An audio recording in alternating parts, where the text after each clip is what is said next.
guys, welcome to another production from OBS Studios. I am the Ecron writer, in case you're wondering why I actually played this long intro.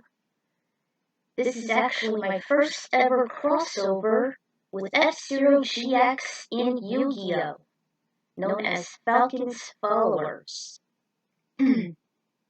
So, this story is actually based off of not just Yu-Gi-Oh!, but also F-Zero GX, and it centers around Captain Falcon, as well as my OC Tinsel Steelist, along with her duelist buddies. So, let's get this over with, shall we? Alright, Falcon's Followers. I don't know if F-Zero GX or Yu-Gi-Oh! Duel Monsters. They first belonged to Nintendo with Sega and AV, while the latter is owned by Konami. Just happened to be a fan of both. I wasn't sure about this fic, and I've thought of this since I was struggling on GX's story mode. But here it is. My crossover with GX and Yu-Gi-Oh! This would be mostly centered on Falcon and my OC Tinsel Steelist, as well as the duelists Yugi and Joey. Kind of got this idea from Butterscotch since she's going back to the original series. Without further ado, it's time to drive! Terrible joke, I know. But before I get started, I want to show a little something from F-Zero GX.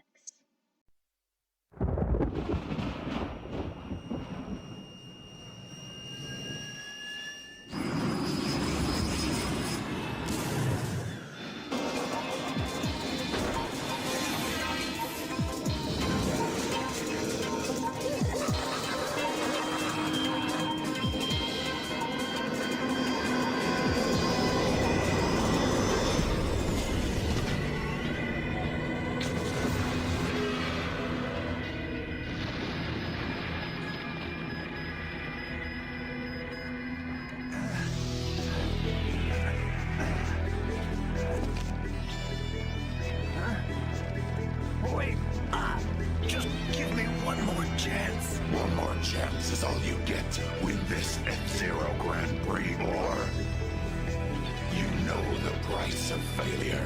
Yes, I can win it this time. I swear.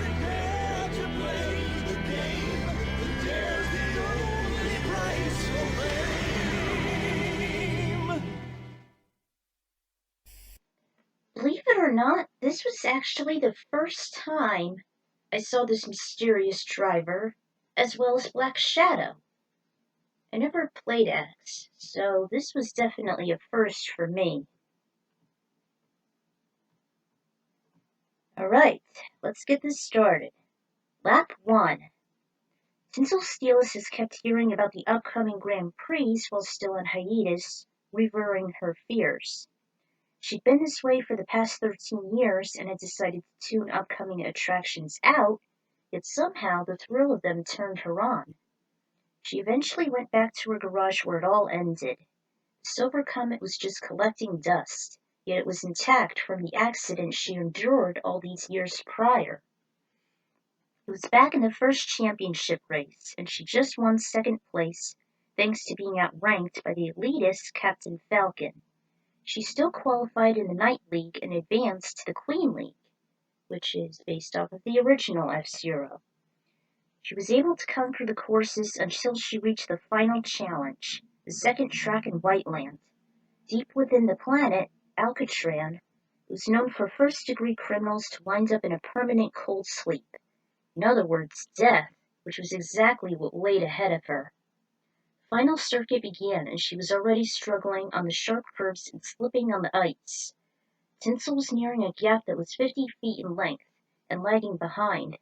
She was quite surprised all her opponents made it, including Falcon, Dr. Stewart, Pico, and Samurai Goro. In hopes to cross it, Tinsel made the left turn and went for it, only to fall short by a mere 30 feet. She'll never forget the crash that cost her life and the hypothermia she later developed. She felt she was literally meeting death himself. Fortunately, a medical team rescued her. She was then hospitalized for an excruciating fortnight. Since that time, she had scars for life. She was so traumatized that she never wanted to race ever again, not even advance to the King League, the final deadly stretch in the Grand Prix. Since then, she never used her poor Comet and abandoned it inside a nearby garage in Mute City. Dr. Theodore Clash made the repairs and wanted to encourage her to keep going, but it never helped. Now Tinsel switched to another interest, duel monsters. It was a card game using some of the most lethal creatures known to mankind. This dated 5,000 years back in Egypt, where a pharaoh known as Yami became a master of the dark arts. Since then, it evolved into a casual hobby introduced by her two closest friends, Yugi Moto and Joey Wheeler. Tinsel grew fascinated with the distraction, but eventually her love for the races gradually came back to her. Sure, there were some pangs of fear and hurt, but seeing the silver comet in all its luster brought a sense of nostalgia. She decided to give it a test drive through the mega metropolis. She couldn't wait to show it to them. Tinsel then met the two young boys along with another male and female in tow. They were actually escaping an island that was rumored to explode, thanks to a corrupt dueler named Seto Kaiba. Ugh, I hate that guy. Somehow Tinsel emerged into Battle City and ran into the panicking group. "Get in! Quick!" she shouted for them to climb aboard. Thanks to the comet's immense speed, they were able to evacuate in a matter of seconds. She met Tristan and Taya, though they volunteered to be dropped off at Domino City instead of hitching a ride to the mega capital. Since then, Yugi and Joey tagged along, and thus they began their journey into the unknown and the most evil. The sights were breathtaking, especially at night, yet the duo was disappointed since there weren't any people interested in duel monsters. Later on, the gang went through a warp gate and Tinsel entered a place which gave her the most comfort, Port Town. This was similar to Mute City, only it was more tranquil and less complicated to navigate. It was the location for one of the courses featured in the sophomore round, and it became a sanctuary for her. Lucky for them that a punk was waiting in a dark alley, challenging them to a game. Ecstatic, both Yugi and Joey drew arms while Tinsel watched. Little did the group know that there was a massive fortress transforming before their very eyes. Which is, of course, the setting for this.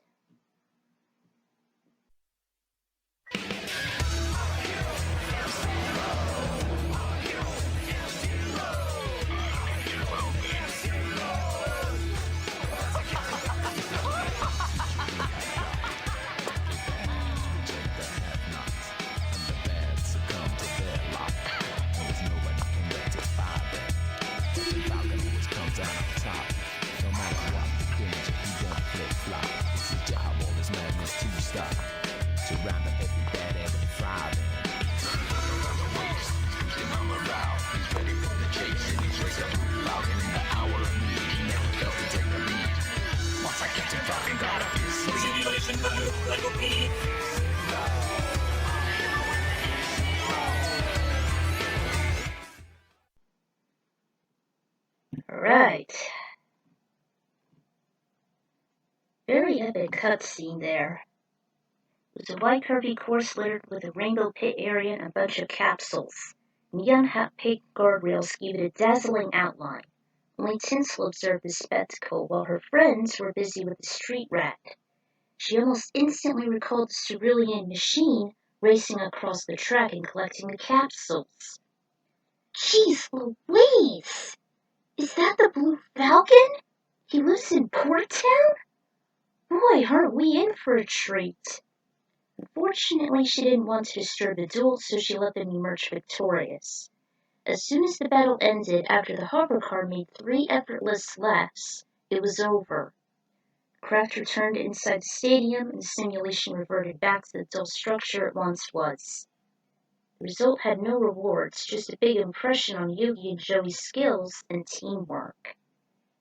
Although, they didn't really see this coming.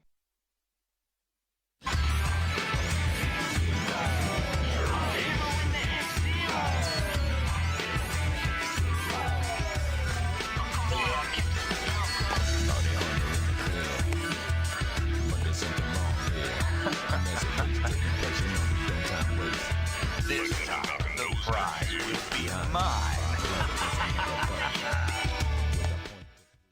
Damn Black Shadow always causing trouble. Of course, Tinsel and the duelists didn't see it. Hey, Tinsel! Yoo-hoo! Formula Zero pilot! Sorry. What happened here? Who won? You weren't paying attention, were you? I was just looking at that F-Zero track Captain Falcon raced on. He was amazing! He couldn't get the moments out of her mind. It was so surreal. What track? All I see is this great ugly building. You must be seeing things. But I saw... Who was she trying to convince? She didn't pay attention to the fight and they didn't look at the racetrack. Tinsel continued to argue with the hothead, but with no luck. Yugi, however, was curious in what she observed.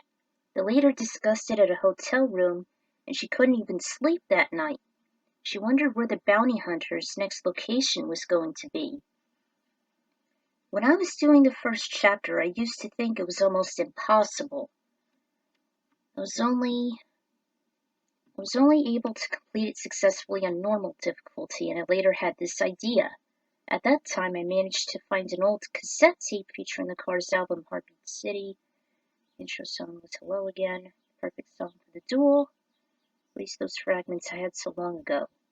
It was just Yugi and Joey against another duelist while Falcon trains at his turf. And one scenario's down, so stay tuned for the second one as Tinsel follows Falcon to lethal territory. Alright guys, that's it. This is the Ecron Writers signing off. Stay tuned for the next lap.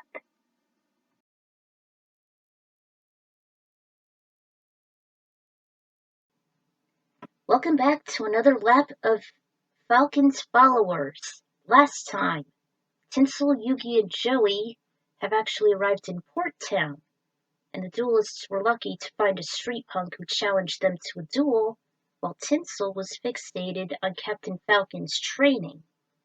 And unfortunately, the duelists didn't pay any attention, and they got into a brief argument. Meanwhile, Black Shadow is causing havoc somewhere.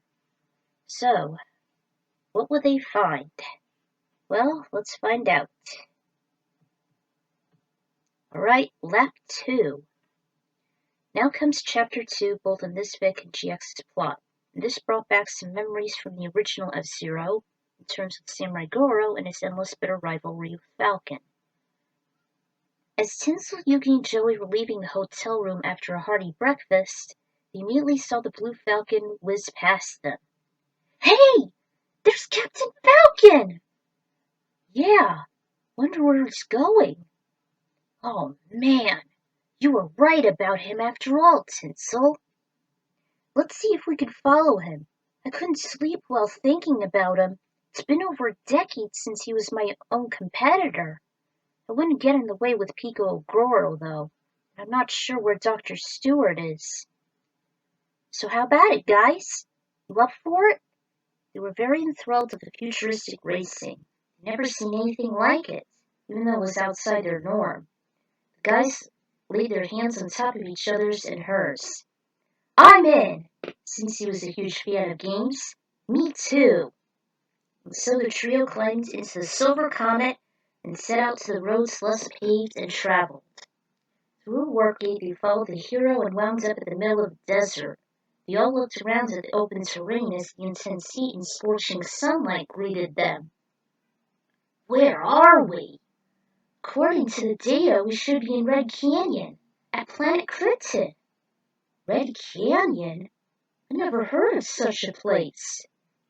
This used to house one of the courses in the Queen League, much like Port Town, and it's also home to a vicious Japanese warrior named Goro.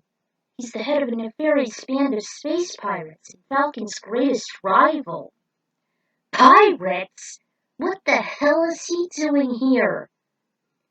I don't like this either, Joey. Let's get out of here. The team witnessed the Blue Falcon being surrounded by thieves just over a couple dunes away. They actually noticed this.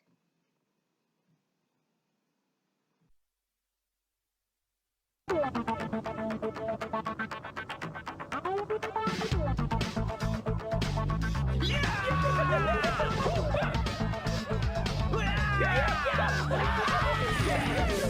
stole the prize money from us last time. You will pay for that. That's a fine-looking machine you're driving, Falcon. You know the law here in Red Canyon? If you lose the race, you forfeit your machine.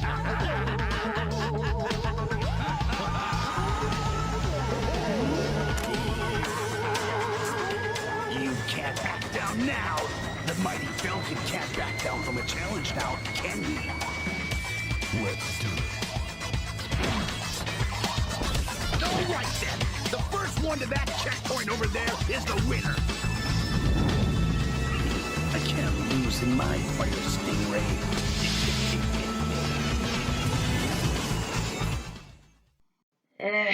The bandits sound a little corny here. Then again, GX's story mode is always corny. Alright. I used to think this place was actually real at Red Canyon, but I was actually wrong about it. Alright.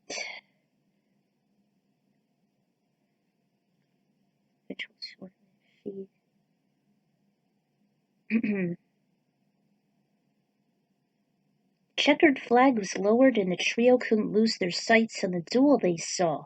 They were flabbergasted, especially Tinsel, who recollected Falcon and Goro's dark pasts.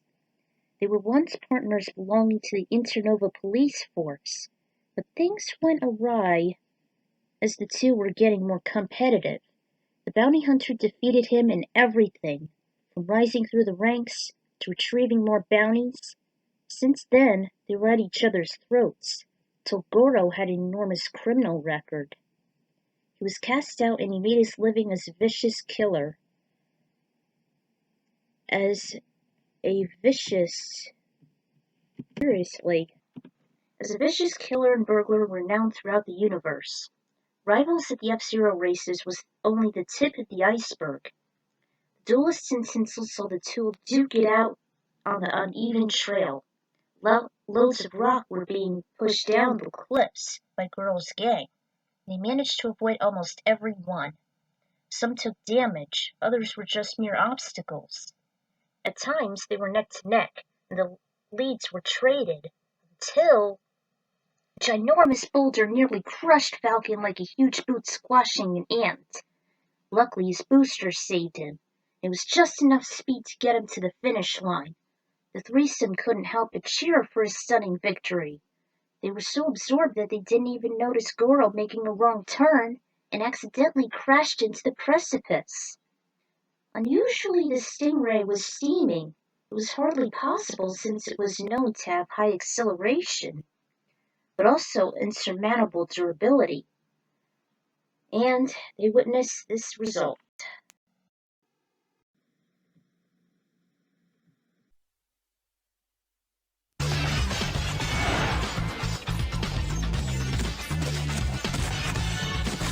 Falcon, I'm gonna get you in the Grand Prix!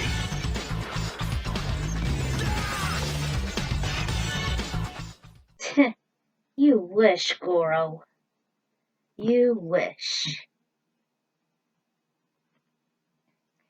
Alright. Falcon went clear out of danger. This was also a signal for the trio to hightail it out of there while the minions were still preoccupied, extinguishing the rapid flames. This is one of the only chapters I was able to finish on all difficulties, and I unlocked Princess Remote as a reward.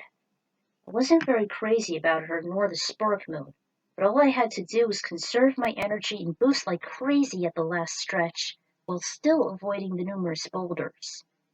The AI was just insane as Goro kept rocketing past me. So that's the strategy here. Next chapter, though, is my least favorite of them all. Oh, and by the way, the cover song for the Red Canyon theme rocks. I think it's the best version next to the original F-Zero. Alright, there's lap 2 of Falcon's followers. What will Tinsel and Duelist find as they follow Falcon? Well, find out later.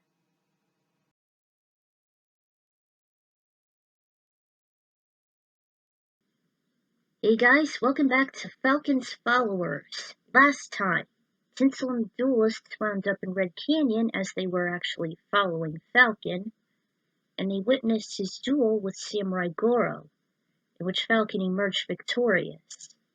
So they continued to follow him, as well as tag along back to Mute City. While there, well, let's find out. Alright, lap 3. This was one of my greatest killjoys while I was playing through story mode. You'll see why later. I sorely disagree those who consider it to be a fun lap. Looking straight at you, Ephraim. There wasn't any other way to go but out, and so they decided to head back to Mute City, as did the captain. Once again they followed him despite the tension within the Comet's cockpit. Everyone was a bit reluctant to keep following him, but somehow the uneasiness subsided as they found a rest stop in a city that never sleeps. A few cars ahead, they saw the Blue Falcon head straight into a parking lot consisting of a bar and a refueling station. There was a sign completely covered in plasma. Amongst the twilight sky it read "Bet Race Dollars" in large font. As they stopped, Tinsel gazed up at the display. Bet Race? Her face turned pale, and her temperature dropped a few degrees. She was not expecting this. What's wrong? Yeah, what gives? Guys, we can't enter here. We're minors, and we're not even 21 yet. So? I've always hated casinos and games based on luck. I heard that one of them takes place on an F-Zero circuit, Casino Palace, or New Vegas, as some people would call it. No offense, Joey, but I'd rather play games that have skill than the luck of the draw. I believe she has a point, Joey. Luck isn't always your best friend, especially if people lose their money and their lives over something unpredictable. I too want games to prove that you're stronger based on your abilities and strengths. No, not you too, Yugi. Why do I feel like such a minority? Come on, guys. Let's go in and grab a bite. Tinsel put them inside a comfy casual outlet. They decided to order a few sodas and snacks while they watched the bet race on televid. They saw the match and the track consisting of sharp turns all the way around. And they didn't actually see what else was going on.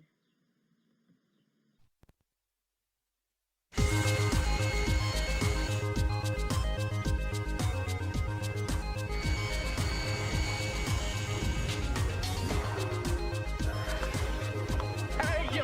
What do you want? Wait a minute! What do you think this is?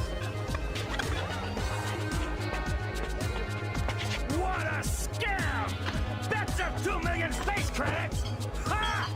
What can I do with this one coin?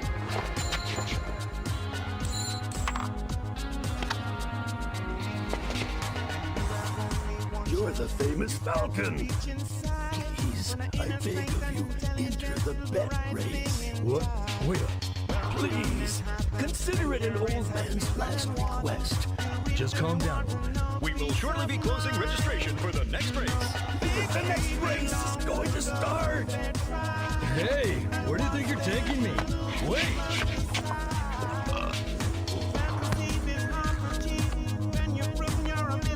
Just perfect.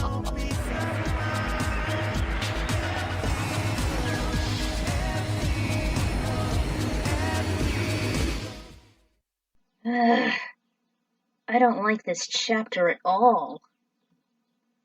Man, it gave me a hard time. They saw the match and the track consisting of sharp turns all the way around. Tinsel remembered how much of a hassle those cornering, sudden angles could be, always crashing into the walls and her opponents passing her. There were a couple jump plates at some spots, plus about 3 pit areas. There were plenty of creepy clowns waving and wishing the racers good luck. Fat chance on that! She took a sigh of relief as she wasn't a part of this irritating place with all the lights, bells, and slot and poker machines all around. This is much better. And they heard the announcer. On the scoreboard, there was Beastman at the number 1 slot. Number 2 was labeled with the skull, 3rd was Famicom, 4th was Super Arrow, and 5th was Bava. But that wasn't all the participants. There was also Jack Levin, Dr. Theodore Clash, Mr. EAD, James McCloud, Antonio Guster, Gomorn Shio, Biorex, and Billy. The trio weren't sure who any of those racers were, but they were startled to see a stranger enter the Blue Falcon. Hey, why is this guy using the Blue Falcon? As the gang saw a mysterious man don on a large green cape and a decorative mask which looked like one used for a Mardi Gras. Maybe it's Falcon in disguise. Yeah, a pretty lousy one at that. They would have done a far better job if they would have made a makeover on his vehicle too. Nah, I think it's just a stranger. So much for Grand Theft Auto. Everyone was glued to the flat screen, including the patrons. The Blue Falcon was amongst the crowd and the race began. 3, 2, 1, go! The screens flashed and rose at the last second. Then the cerulean car made navigation seamless, as if he knew the course's every nook and cranny. From using the jump plates to swerving at the right moments without being detrimental. But by the second lap, everyone kept on shooting past him like living rockets. Dang errors. Oh, that stranger's never gonna catch up now. Sure he is. He's Captain Falcon. He can make it. The Falcon boosted in each turn. He managed to perform some side and spin attacks to keep his enemies at bay. Stakes were extremely high considering this was supposed to be a race with potential winners, taking advantage of people's wallets in the process. Everyone was desperate and reckless, yet Falcon kept his cool throughout the whole ordeal. Yeah, the final lap, the announcer spoke after the first machine crossed the line. A lot of them were losing power and flashing red as every careless pilot kept on going down the path of hell. Falcon kept up his strategy by boosting and using the machine to the absolute limit. The jump plates were a huge advantage as he gained more ground while in the air, and the rivals still caught up. So he kept on using his aggressiveness, although he had to be careful to prevent himself from falling off. Then it was rinse and repeat after the pit area. After a sheer stroke of luck, the Famicom reached the goal first. Yugi, Joey, and Tinsel kept raving of the amazing fake he pulled. How the hell did he do that? After they calmed down during the victory lap, she made a critical vow. Note to self. Never gamble when we reach 21. We won't. They saw Falcon get rewarded an enormous leather sack. They actually managed to see this.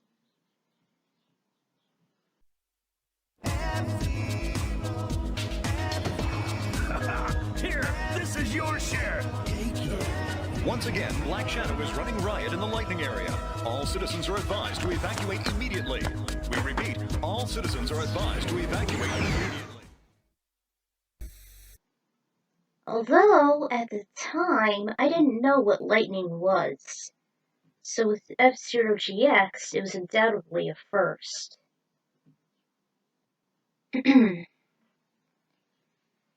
Chaos displayed a demon clad in black, laughing hysterically as he raised his hands in triumph. Fire was licking buildings and destruction was everywhere. People were also screaming in the background. Lightning? Why would there be citizens in lightning? I mean, what is this place anyway? I don't know. Just then they saw the Blue Falcon hurriedly drive away from the lot and onto the public streets, nearly crashing into oncoming vehicles. Come on! Both Tinsel and Yugi leapt from their stools and paid the fare while Joey kept stuffing in his mouth. Joey, let's go! His friend grabbed and pulled him by the arm.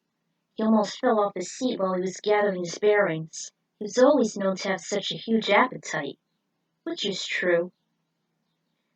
How are we supposed to get there? Are we gonna be struck? Never mind that, Yugi. Falcon's heading there right now, and it's up to us to follow him.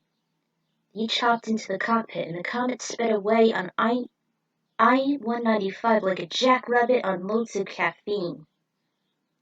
As you'd see in the roster for lap 3, there was Zoda. Unfortunately, this was set before ending it all. In keeping the timeline consistent, I wouldn't include him since he'll be out of cold sleep next year.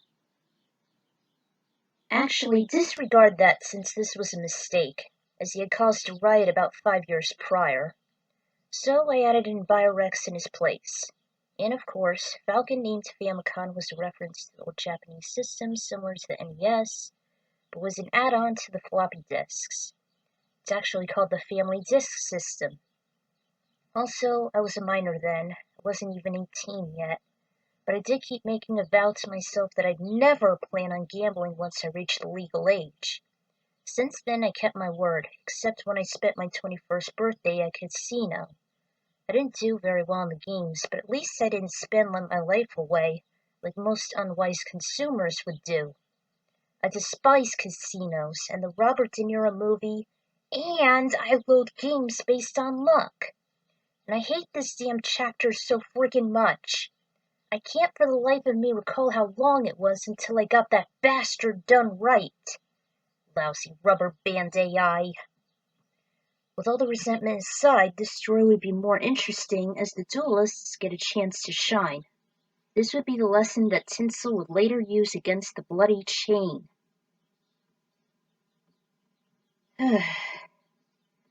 Phew, glad that's out of the way.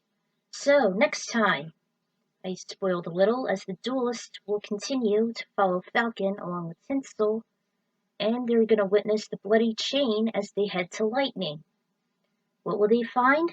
Well, stay tuned.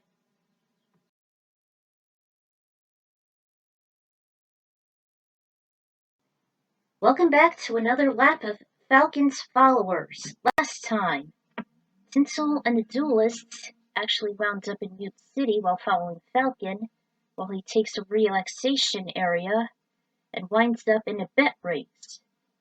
Silver Nielsen actually wanted Falcon to win that race. And since Tinsel is involved with a few couple of minors, they decided not to go to Casino Palace. And it's good for Tinsel because she never liked casinos nor games based on luck. So in the end, Falcon, aka Famicom, actually won that race. And while doing so, he found out that Black Shadow is wreaking havoc in Lightning, to which Tinsel and Duelist never been before. So, what will they find? Well, let's find out. Alright, lap 4. You want to talk about fun? This is indeed one of them. Excepting this one time, I never had trouble with it. Little did I know I was supposed to wipe out Mike before I reached the goalpost first. Though higher difficulties can be an exception. Bloody Chain Challenge makes them bleed more profusely than a heart artery. You'll see what I mean. Silver Comet continued to chase after the elusive Blue Falcon, while heading toward the Lightning pit stop on the hunt for Black Shadow. The newsbreak made the trio wonder who and or what that demon is. Yugi and Joey munching in the back seat have speculated that he's another opponent straight from the Shadow Realm. Even Tinsel wasn't positive of his identity, nor his capabilities, which made him the most mysterious. They even concluded he's nothing but a walking nightmare hell-bent on mayhem and massacre.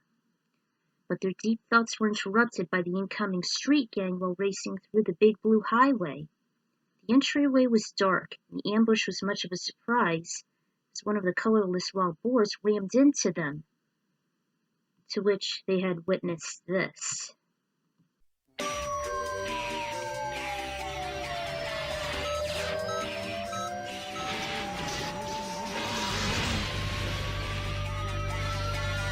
gangs.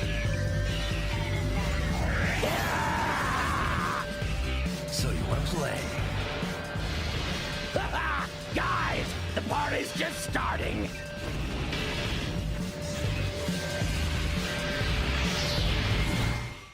Oh man, this does look intense.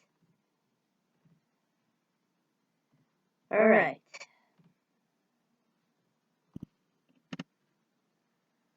Everyone sped ahead and the bounty hunter was on the chase. He figured his best chance was to wipe out most of the dummy cars, but mostly crush Michael Chain. The result would probably allow safer passage, and perhaps cause the street gangs to disband and scatter away like wimpy bullies. So he went on the pursuit. Tinsel advised the duo to speed ahead amongst the clashing machines, as the Comet was never good at taking damage. This was an endurance test for all of them before they could reach the warp gate leading to Lightning. She figured sarcastically this was a good way to get there since they'd be conducted by electricity from the water vapor left over. Unfortunately, this was the shortcut to the next location, so they didn't have a choice. Silver Comet beelined past the group, and the Punks and Falcon were too busy to notice its illuminating presence. Falcon just kept on bashing and destroying nearly every Grey Wall boar as they clustered in small groups, which was very unwise as it made them easy to demolish with a well-timed side or spin attack. Even some of the streetlights became inanimate targets. At least the surviving guests would be extremely lucky they wouldn't fall into the ocean below. Finally, he made it up to the head honcho. Mike began to chase an unknown automobile of sorts, but he was easily distracted by the predatorial bird. Unlike his cronies, his machine was the most durable and trickiest. His hide was as thick as 1,000 mastodons, and the Falcon just kept slipping. The Negro himself was undoubtedly aggressive as he attempted to hit Falcon directly with the few threats of his own. The wrath was still going on after they crossed over the massive pit area, where it was the only one on the nocturnal highway. Meanwhile, the trio left the car behind and set up a trap to the enemies yonder. Yugi and Joey shuffled their decks, and the kid drew a few. The turtle cannon was the first, as a thick green reptilian creature emerged with a turret on its large shell. There was also a little furball with jagged limbs and wide, beady eyes. It was known as Karibo, a monster that screams the phrase, "Looks can be deceiving." He loaded himself up to the shooter, then Yuki drew out a final card. A golden X was etched on its face. It was the multiply card. As he laid it down, the turtle itself shot off the brown cutie into the air. It landed toward the gang below, while more of those buddies formed. They were watching and waiting as Falcon was leading the pack, with Michael Chain clipping his wings. To which they witnessed this.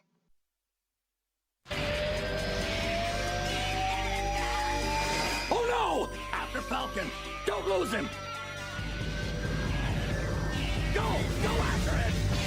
What are you doing?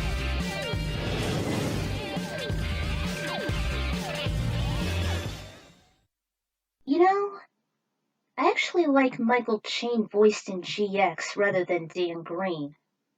No offense, but the one in GX is actually a little more intimidating. Although, the wild boars were actually running away from something. And Falcon didn't know the shooting stars that were landing straight for them, although they weren't really comets or meteors. They were just a bunch of Karibo that latched onto each of the boars, but Mike's. Every one of the passengers illuminated and the machines exploded on contact mere seconds later. Through the smoke, it was hard to tell whether or not Mike was one of the unfortunate victims. What truly mattered that it was smooth sailing from here. And so, the duelists and Tinsel resumed their odyssey. Wow! That was amazing, guys! I thought so. Indeed, I used to pull off that same stunt we were in that virtual world, remember? Yeah, you incinerated those flying beasts so we could have access to that castle of illusions where Monkuba and Kaiba were. Exactly. So I figured with a nasty gang that size it was necessary. Great move, you two. I could actually pick up a few pointers from you guys. Falcon already went under the checkpoint saying lightning area in neon blue and having one bolt on top of each post. The terrific trio headed there on the double. If you would have seen the flashback scene, Tinsel actually used the same tactic. She actually took it into heart, borrowed Karibo and Multiply, and did just that on the bloody chain. It was unknown whether or not Mike was caught in the crossfire, but rest assured he'll have his eventually. By the way, even though it was filler, I consider the Virtual World saga to be one of the best moments from the classic series. So the team and Falcon are on their way to Lightning with no interference. Stay tuned for one of the most intense laps ever. Alright, next time in Falcon's Followers, Tinsel and the Duelists will follow Falcon to Lightning. What will they find there? Well, find out next time.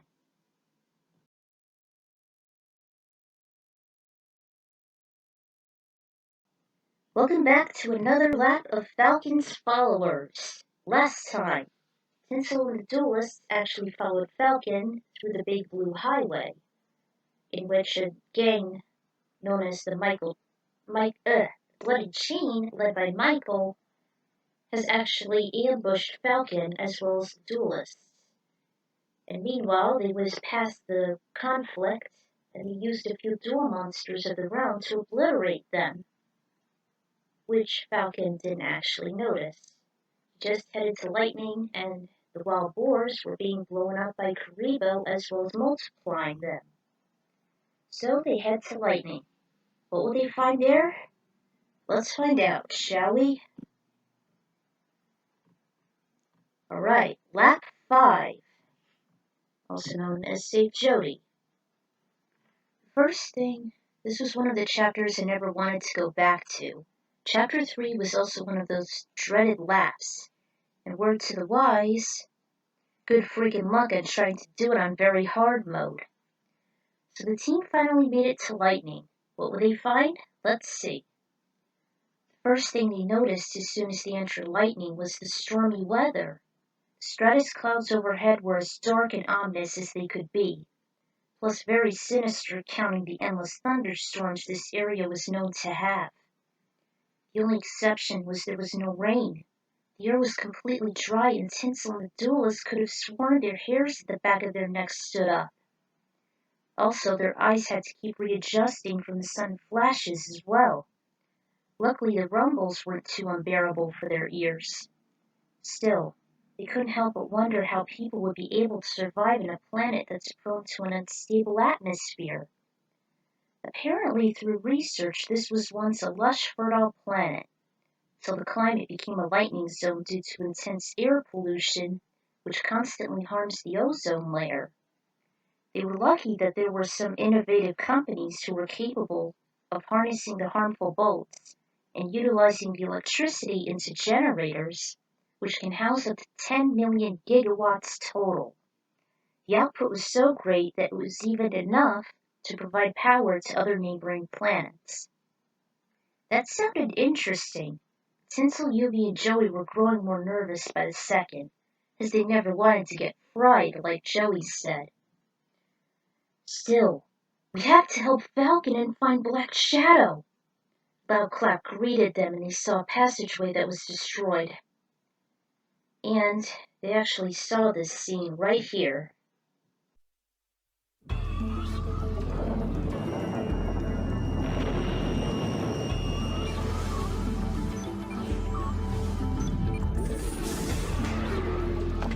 Are you alright? Jody's still inside the building! Wait there.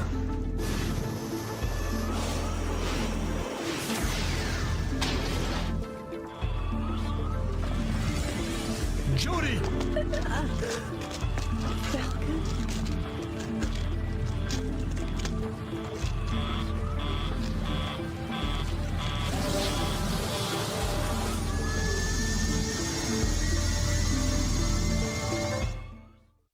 You know, I actually liked the Jody Summer from GP Legend rather than GX. I don't know, she just looks better. But I wish that the one in GX was actually used for GP Legends since, I despise Jody's summer in the anime. Anyway, this is horrible, Joey said as he skimmed the area. I don't like this any more than you do, Joey. Tinsel was at a loss for words. She really shared the teen's feelings about this depressing situation. Which is why I need to do something. We can't just stay here and watch. What are you doing? I'm going in after him. We can't stop now. Yuki's Millennium Puzzle started to glow and jiggle. Then his whole body brightened just as the artifact did. Yu-Gi-Oh! The transformation into the ancient pharaoh commenced. By the time the light in the symbol on his forehead faded after a few seconds, it revealed Yugi, but an taller body, longer blonde locks, and a more earnest demeanor. I really gotta give Dan Green credit for this. I'm even surprised he did all this. It must have taken a great toll on his throat. Yeesh. There's no turning back now. Yami spoke in a deeper voice. We have to save Falcon and assist the Federation against Black Shadow. Are you with me? Tinsel and Joey just nodded. He fixed his eyes on the destruction. All right then. This could be an intense rescue mission, so I would need someone who is fast, is able to catch up with the Blue Falcon. Drew out a card. It wasn't just any duel monster. It was actually one of his secret Egyptian god cards. I summon my Egyptian god, Slifer the Sky Dragon! A large spiky dragon emerged with two mouths, sharp claws in its feet and hands, enormous bat wings, completely covered in crimson. Valiant Champion leapt onto his back, and it roared just before it went on the pursuit. Be careful, Yugi! Hurry up in one piece, you hear? Yami replied with a grin and gave a thumb up. His face turned serious as they both soared through the wide-open hatch. Slifer got in the central chamber in less than a minute. It's undoubtedly the fastest, even surpassing Ra's speed. He saw Falcon climb out and hold on to an injured brunette, which, as you already seen.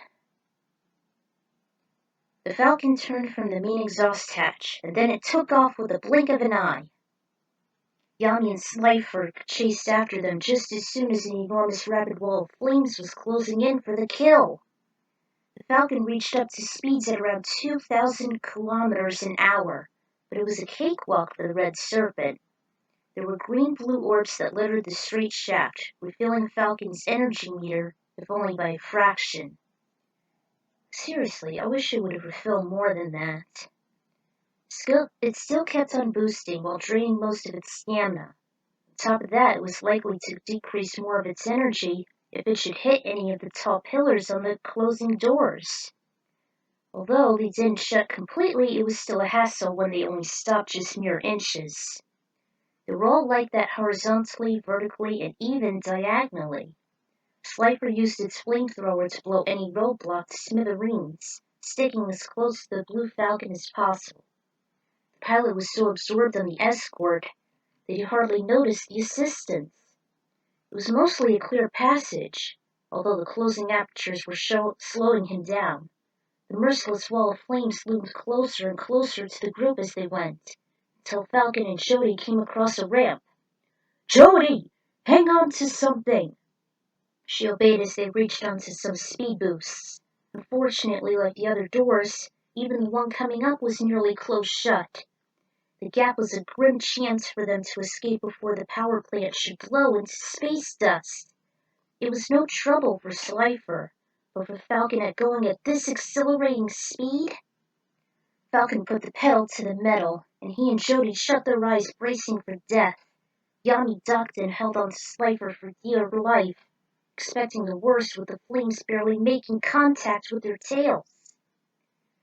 Meanwhile, outside the power plant, Tanaka, Joey, and Tinsel were completely aghast as they saw the power plant be engulfed in a vermilion ball of heat, hurling straight into the exosphere. The heat went up against their faces and the thunder crashed with the rising temperature. Yuki! And Falcon too! Tanaka, barely holding on, prayed for their safe return, almost losing all hope. Luckily, Yami on Slifer's back was able to escape just milliseconds before the explosion, although his navy blue coat was covered in soot. He brushed some of the residue off. It's all right. Falcon and Jody are fine. Yami, you made it! Tinsel ran and hugged him tightly. She didn't mind the sudden warm sensation. It was pretty comfortable. That was a close call, Yug. Sure was, Joey. Sure was. Slifer was dismissed. Then the trio looked at the devastation. He almost missed the blue falcon that emerged from Hell's Wrath, nearly unscathed. To which they actually saw this.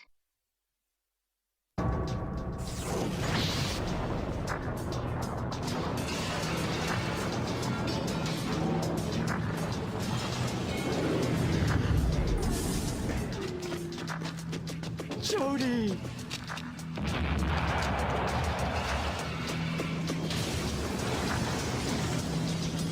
Black Shadow. So, anyway, they didn't even know who Black Shadow was. Tinsel, Yami, and Joey couldn't help but stare at the horrid sight. It seemed that their new friend was more acquainted with that Batman look-alike than they'd anticipated. Huddling next to the comet, they let the unwavering hero take a stand. Next up is my absolute favorite chapter in all of story mode, Black Shadow's Trap.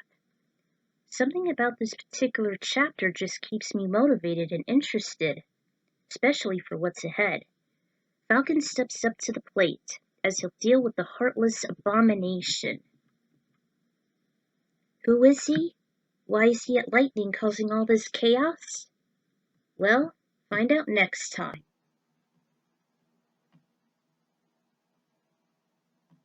Till then, this is the Ekron Writer signing out. Ciao, everybody.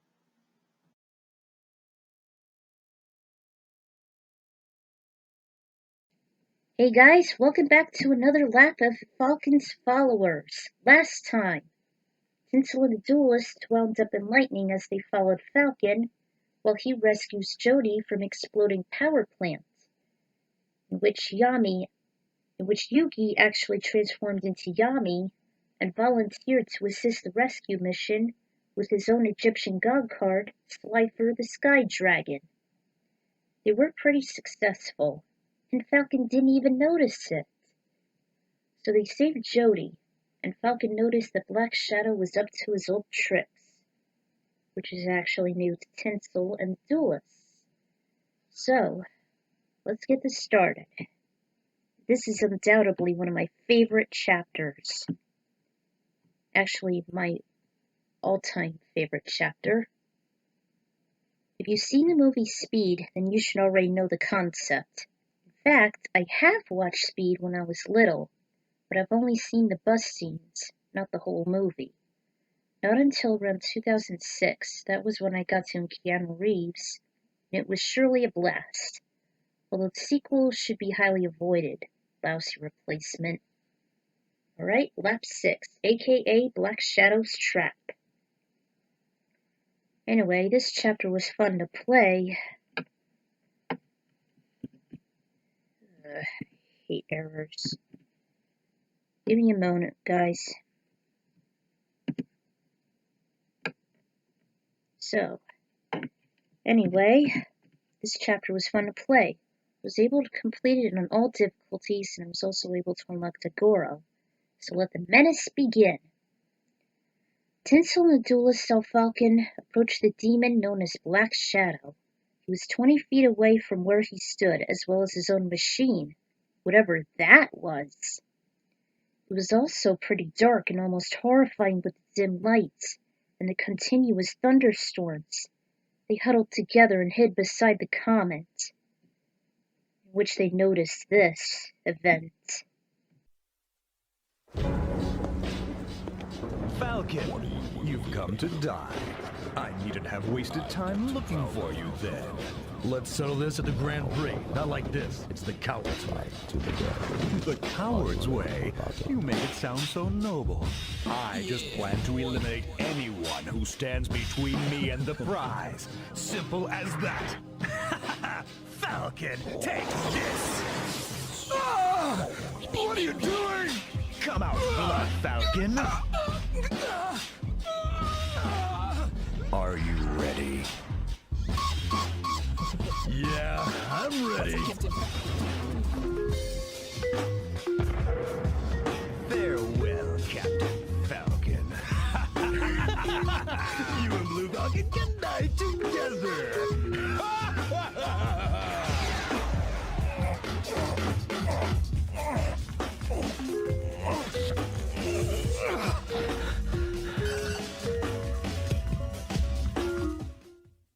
Oh boy.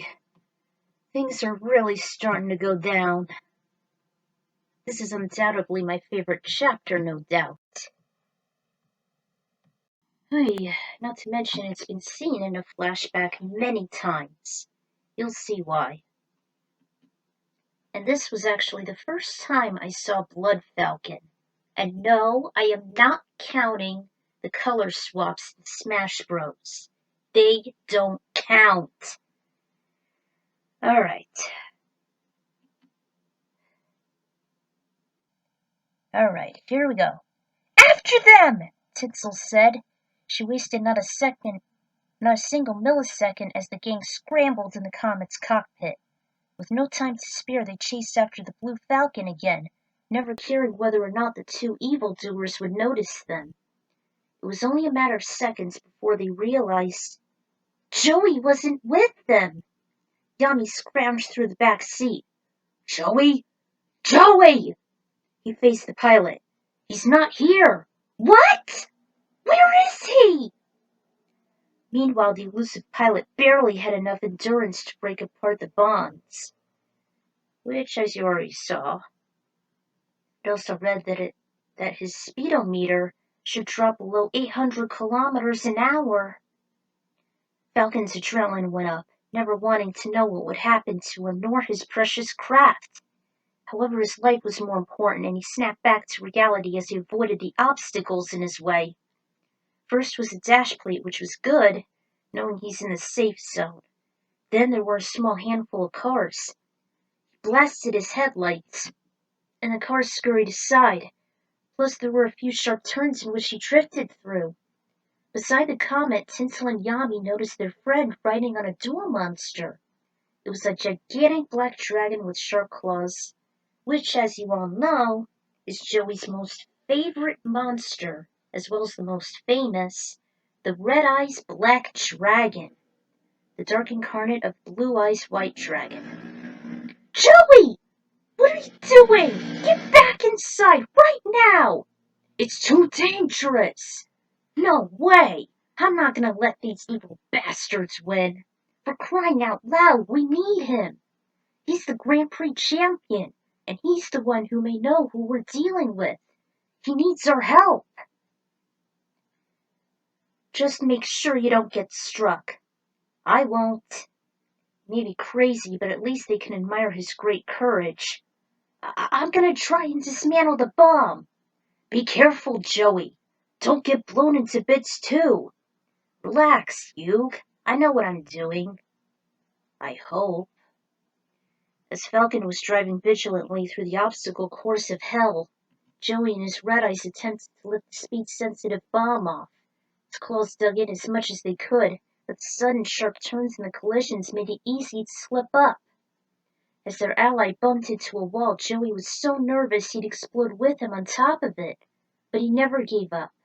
Not even the stubborn inclines and more of those pesky cars couldn't stop them. The velocity was too much that Joey wasn't able to draw a card, not even the dragon's sharp claws. But at least Red Eyes was able to scare away any troubled driver that would get in the helpless Falcon's path. Then it began to narrow.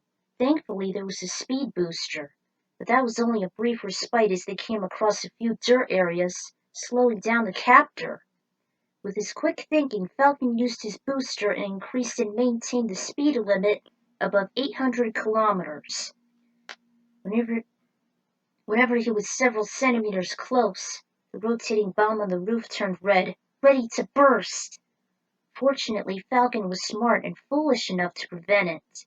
But the bad news was, since he consumed most of his machine's energy from the rapid boosting and the endless impacts throughout the highway, the hovercar itself turned red, meaning it was severely low.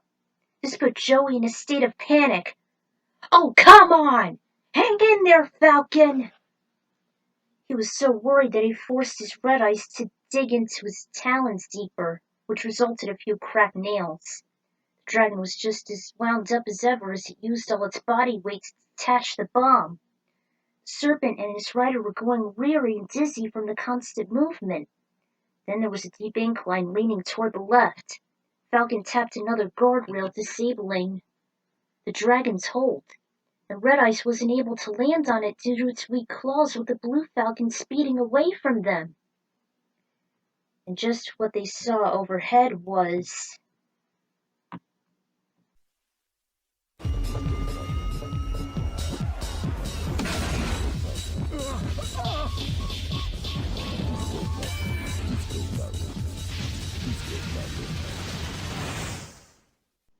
I wish that cutscene would actually feature this. You'll see why.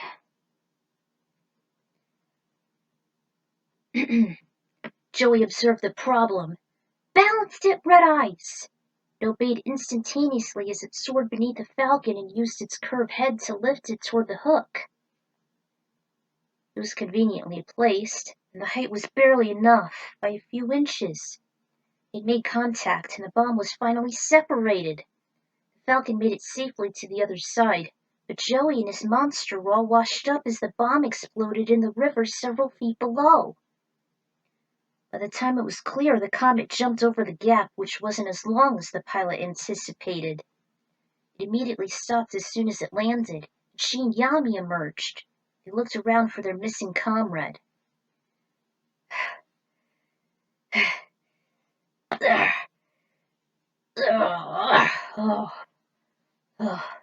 duo went over, and they pulled him up. Joey's body was completely soaked from head to toe. "Are you all right?" "Yeah, I think so." He looked at the spent card. His face darkened. That was a sign that his monster was used up. "I think my Red Eyes did the job and saved Falcon." "Where is he?" "I believe he made it. Then he got away."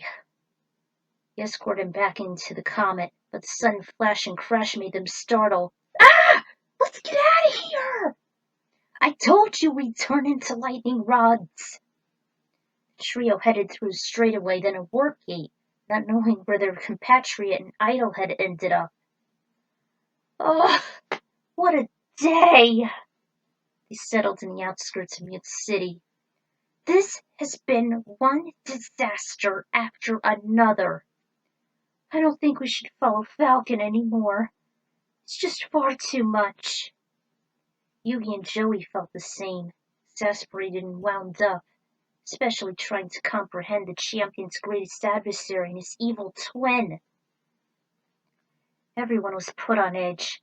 Yugi and Joey found Tinsel pacing around. "Okay, we got a man who's clearly either from Hell or the Shadow Realm, who's capable of causing so much havoc, and God knows what he can do.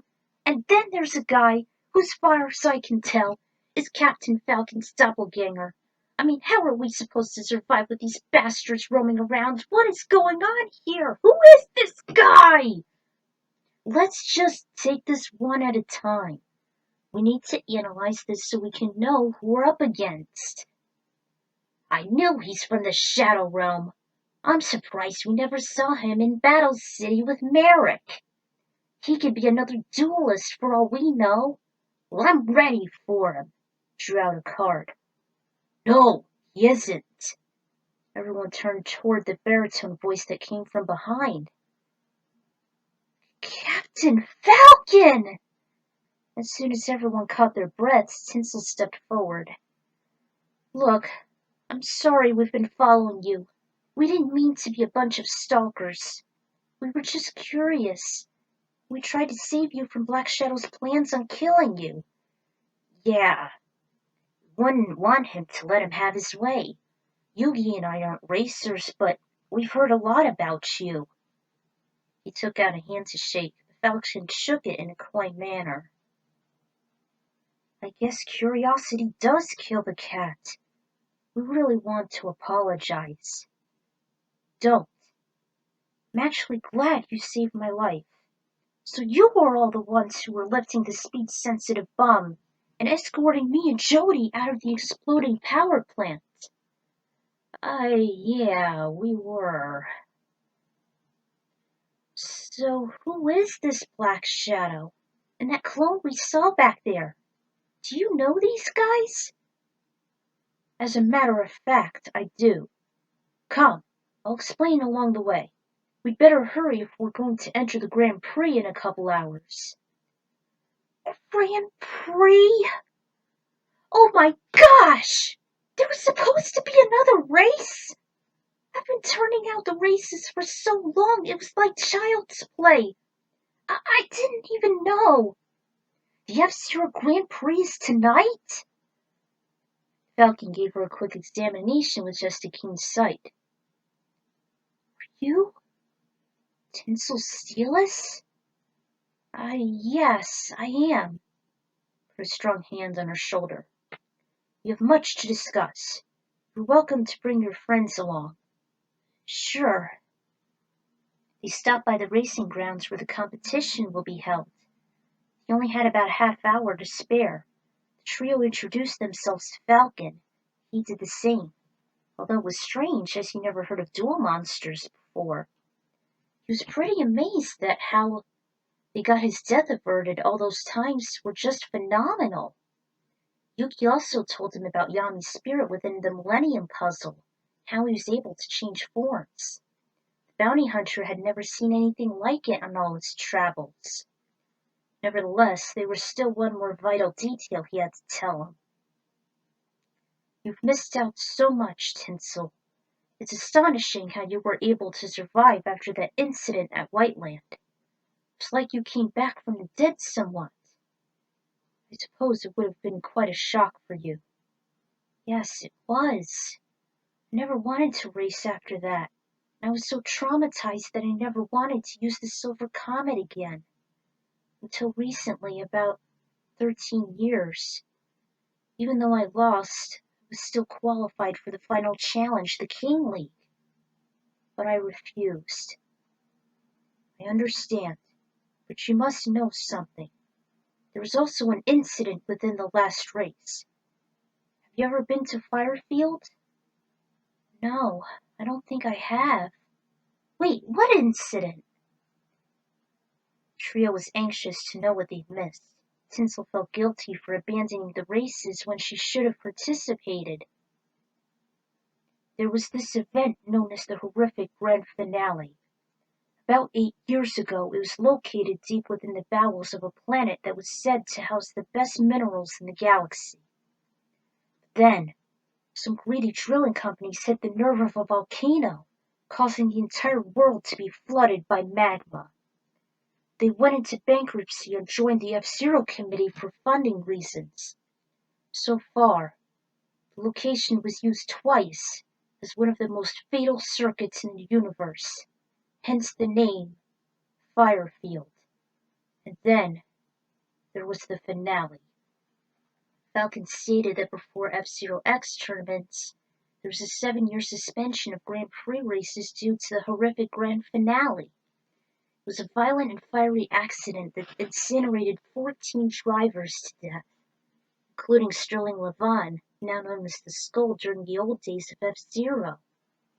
Another racer, an oddball superhero named Super Arrow, escaped unscathed. And one of his longtime racing rivals, Dr. Robert Stewart, attended all the critically wounded, including Falcon. Actually, it was supposed to be Kevin Stewart. My bad. During his hospitalization, he was unexpectedly ambushed by Black Shadow. He felt weak and sedated before his nemesis got there, He managed to steal his DNA and made himself a clone, so he could have the leg up on the competition. About 3 years into the Prohibition, he eventually noticed Blood Falcon himself during some of his practice races in Port Town. For 7 long years, rumors were spreading like wildfire saying it was Pico who caused the crash, an alien who's well known for his reckless driving. However, he knew in his heart that Black Shadow was the true culprit behind it all. Before the F-Zero Extreme Grand Prix, the Galactic Federation decreed that no racing was allowed. Despite the prohibition, the sport went underground where many racers, including Falcon and Super Arrow, went to hone their skills indiscreetly. Crash established the F-Zero Racing Committee after a speech by Super Arrow to the Federation Congress, which after a 7-year battle helped lift the ban. The F-Zero Championship made a comeback with the rules and regulations revised. Yet still, Black Shadow and his closest associate Blood Falcon were at their old tricks. The Emperor of Brutality wanted to eliminate his rivals, but also murder Falcon in front of millions of fans as a way to strike in fear. As if the finale wasn't bad enough. None of them could speak. Could barely believe what they just heard. Tinsel really did dodge a plethora of bullets. So, aside from the fact that Firefield is a literal representation of hell, who is this Black Shadow? He's known as the Emperor of Brutality. He's very aggressive, more so than any other racer, especially Pico. His machine is number 30, the Black Bull. It is a menace across the track with high cornering and body strength, yet he's very slow. With his sweeping and mercilessness, he's a monster.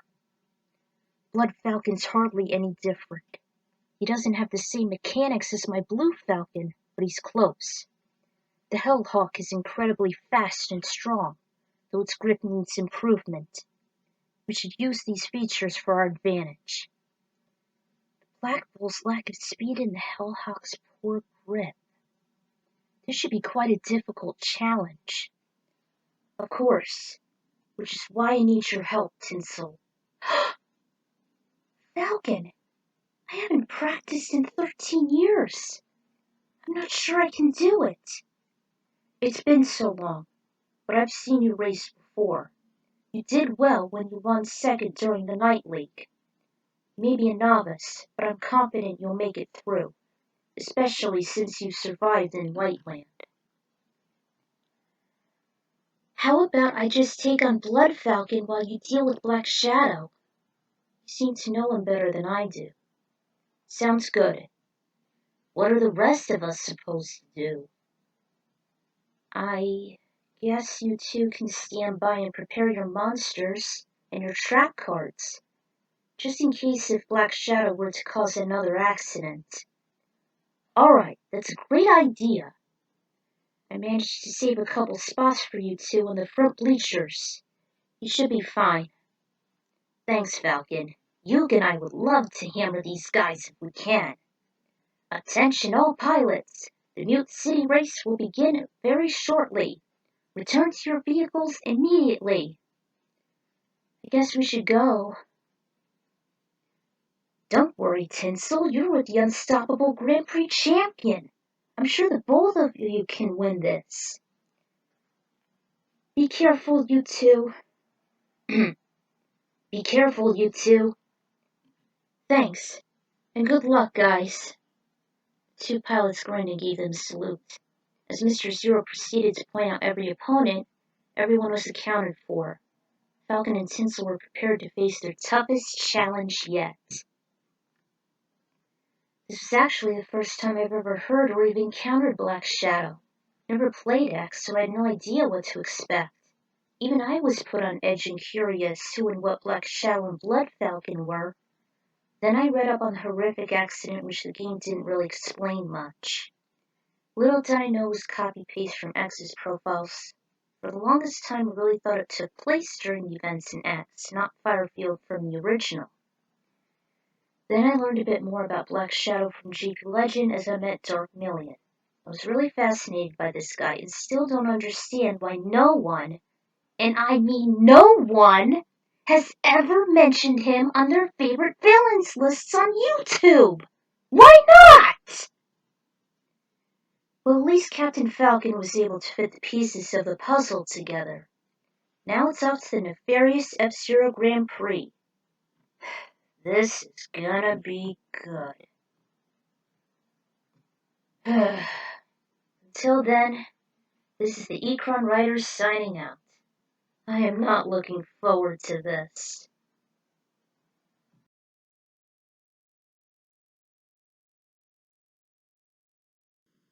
Welcome back to another lap of Falcon's followers. And I'm sorry it took so long because the internet was fucking shit. And I couldn't get the cutscenes right. I tried downloading them, but they were pretty choppy. Anyway, last time, Tinsel and the duelists have managed to escape from lightning after Black Shadow and Blood Falcon activated a speed-sensitive bomb on top of the Blue Falcon, in which Joey and his Red Eyes attempted to dismantle it. Fortunately, they were successful, especially from a very conveniently placed crane. So, Falcon's life was spared, and Tinsel actually reunited with him. He was actually appreciative with the hero's attempts on saving him. And he also explained about Black Shadow and Blood Falcon, as well as the races that Tinsel missed. And also, the Grand Prix in Mute City has just started, without Tinsel's preparation and knowledge. So Falcon just gave her a crash course on the advanced settings of her Silver Comet. So without further delay, let's get on with the show, and let's hope there won't be any more fuck-ups. Alright, Lap 7. Another unbearable killjoy coming up. I've always hated Lap 7 in story mode, and it was one of those chapters I never wanted to go back to. I can never stop thinking about that rant from Efren225 and how much he hated it on very hard mode. I understood Blood Falcon and Black Shadow were supposed to be the main enemies, but their AI was just insane. I was just lucky to beat this one, and this was even before I found out about snaking. Not to mention I happened to be racing against the entire cast of characters of the original 30. Let's just get the damn misery over with. Yeah, definitely. The duelists were preparing for the inevitable as they were shuffling their decks, putting their best monsters and trap cards at the very top. Yami was on standby inside the Millennium Puzzle, and Falcon was giving Tinsel some last-minute advice on how to handle her comet, particularly how to knock her opponents using the swift-sided spin attacks. This was actually a first for her, as she'd never seen those techniques 13 years ago. He also taught her how to use snaking, a secret move that allowed the machine to gain speed by rapidly sweeping from side to side using the drift buttons, and finally how to adjust her settings from a gradual increase in velocity to making it have maximum acceleration. Although her settings had to be at their fullest if she wants to perform snaking, so she did. Before they knew it, it was time for the pilots to get into their machines. Falcon and Tinsel wished each other luck and victory. Then Mr. Zero pointed out the competitors. Ladies and gentlemen, the contestants. The high-flying medico, Dr. Stewart. The hitman who flies at the speed of sound, Hiko. The Japanese warrior, Samurai Goro. The cyborg returns, Mighty Gazelle. The Emperor of Brutality, Black Shadow. And the bounty hunter, Captain Falcon.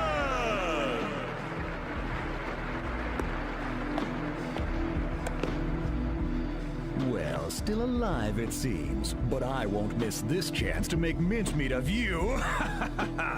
Black Shadow, I'll show you. You'll never beat me. Ladies and gentlemen, start your engines.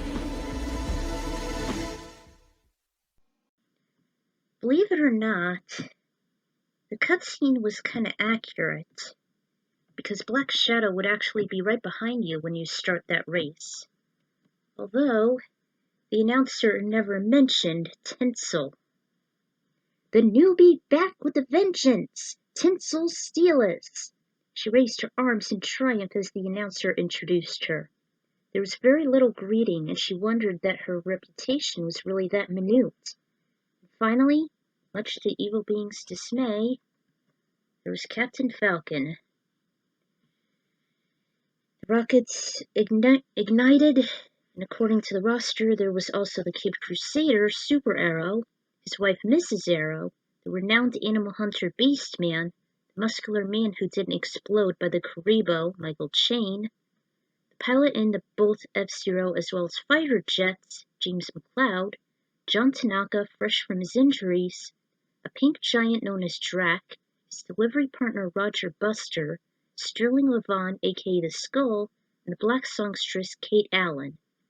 There too was the space pirate Antonio Guster, the mechanical whiz Dr. Clash, the nonagenarian Silver Nielsen, the orphan and anthropomorphic from planet Zao, Leon, the poverty-stricken cephalopod Octoman, the crazy monkey Billy, the punk rocker Jack Levin, the primate from Giant Baba, the Huck Miner duo Gomar and Shio, Jody Summer who somehow got the white cat back from the doomed power plant, the man-eating Tyrannosaurus Biorex, the android Mr. EAD, and of course, Blood Falcon. Tinsel and Falcon both knew this was going to be a hefty challenge. Black Shadow was still as pompous as ever.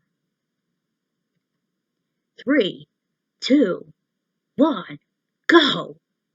He ascended as soon as the drivers raced out of the stadium and met perpetual danger. On the first stretch there was a pit of lava to the right side of the course.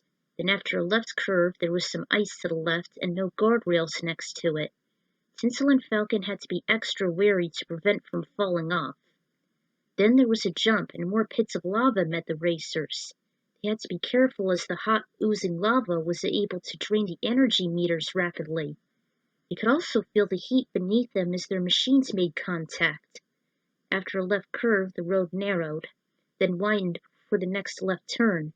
It was a tight squeeze again, and this time there was no guardrails.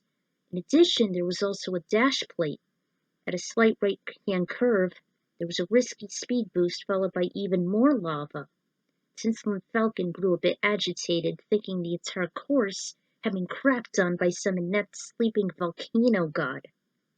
Thankfully, a massive rainbow pit area met the weary sportsmen, and finally there were a couple lava pools at the sides and landmines before the finish line. Some gave them an increase in speed when hit directly. Regardless, some damage was done. By the second lap, everyone's boosters were activated, and the real chaos began. The Blue Falcon showed its opponents its moves as he constantly rammed into its rivals, using its attacks. Comet saw the mayhem, and Tinsel decided to mimic its skills. With their combined efforts, they were able to wipe out nearly half of their victims.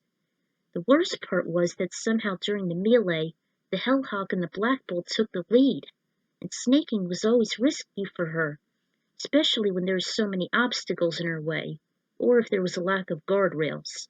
Meanwhile, the duelists were cheering them on. "Come on, Tinsel, you can do it! Give them everything you got, Falcon!" Little did the spectators and the racers knew was that the curse of Dragon and Baby Dragon were soaring above the course, waiting to seize the big bads if another accident should occur. While the Falcon and the Comet were gaining up, the Bull slammed into the Bounty Hunter, forcing it to grind against a guardrail. The Hellhawk saw Tinsel and he began to wreak havoc. This wasn't good considering she had a weak body, and the clone was a level higher than hers. Though their speed seemed to be the same, making them the perfect rivals for this deadly match. The machines kept on struggling for survival, and they were fortunate the pit area saved them, yet the war was still raging even during the final lap. The Hellhawk made another ditch effort and laid a direct assault on the Comet, causing Tinsel to lose top speed as she was in the danger zone. Using no relent, Blood Falcon attempted to knock her into any of the hazards. Finally, she was trapped against a wall while her energy was draining at a rapid pace. Sparks and smoke were flying from her machine. There was a sharp curve ahead. She slammed on the brakes before the clone made a side attack.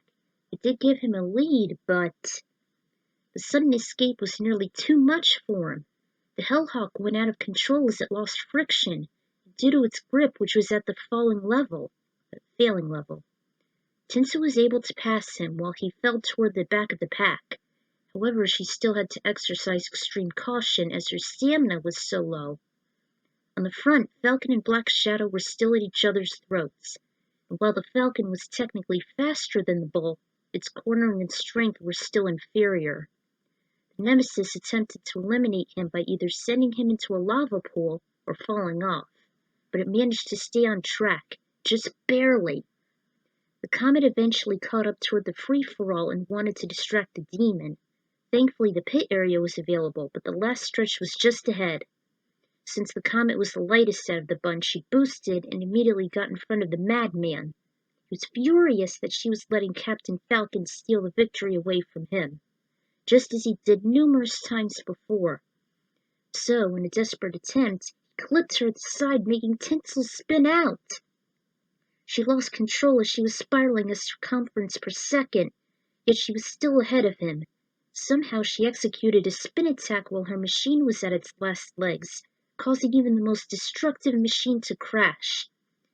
Tinsel couldn't see where she was going as she was yelling bloody murder, but she did, however, cross the finish line after Falcon did. He drove past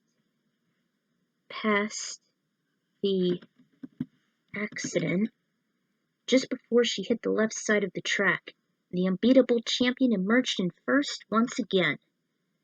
There was one of those miniature gold flying cameras that suddenly flew in front of the blue Falcon, recording its victory lap and crossed the finish line intact. It was so unbelievable that the gizmo wasn't destroyed by the Falcon's acceleration, though. Each life form went berserk as they saw their hero take yet another title. However, Yugi and Joey were startled as they leapt down from their seats and onto the track. They ran to the Silver Comet, wondering if Tinsel was all right. The machine looked wrecked, and she was moaning and holding her aching head.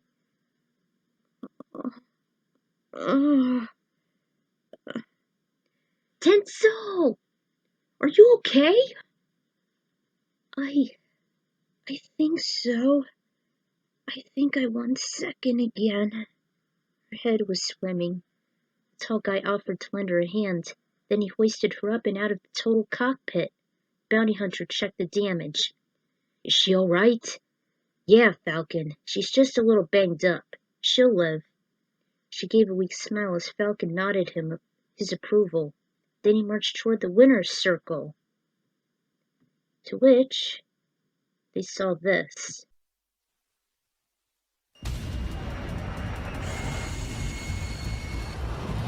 Our champion, Captain Falcon! The F-Zero Committee will now present the champion's prize belt.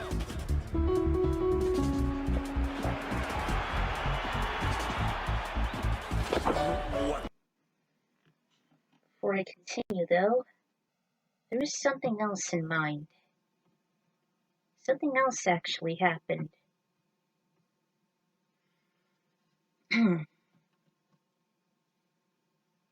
trio grinned for his success as they congratulated themselves for a job well done. Both Falcon and Tinsel foiled Black Shadow's and Blood Falcon's plot. Now they wondered how they're going to retaliate. She then received the prize money of 200,000 space credits, all in cash. Suddenly the Millennium Puzzle ignited. Yami's voice boomed. Yugi immediately looked down. I sense a great evil presence here. He's very close. I believe he's even more powerful than Black Shadow. Stay alert! He observed a dazed demon that collapsed on all fours. But there's only him. No, Yugi. There is someone else most sinister. Look! Everyone, including the audience and the losers, saw a portal appear in a deep purple. There was a cyborg about 12 feet tall. He donned on violet and elaborate armor as well as a massive crimson cape. large brain encased on top of a blanched metallic face shone. Meanwhile, Tinsel saw two despondent pilots. One was coyote-like, the other was the red octopus. Minutes prior to the race, she looked up each of the drivers and their corresponding machines. And the two in question, Leon and Octoman, caught her interest. She saw them crushed in defeat. Octoman was a cephalopod from Takora. His people were driven into war and poverty. His kind was also being harassed by the Galactic Federation in reasons she didn't quite understand. Using her prize money, half of her 200,000 space credits, she walked up to the deep claw. The driver looked up and saw her hands over the cash. But why? Just because I won second doesn't mean I shouldn't share my earnings with you. I've heard about your plight, Octoman. I looked into it before the race even started. I just want you to accept my offer, to help you restore your world and your unique kind. Hard to believe that an animal's capable of racing, especially if one should have 2 legs and 6 arms. Incredible. After a brief moment, the troubled fish took the bait. He was almost tearing up as he hit his leaking inky eyes with a tentacle.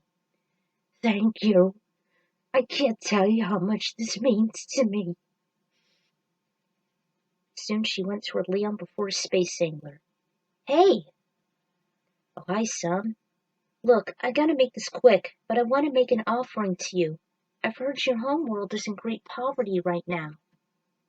When Leon was still a pup, he lost his parents and became an orphan during some intergalactic war in Zao. It was rumored that the Arrow couple took him in for a while.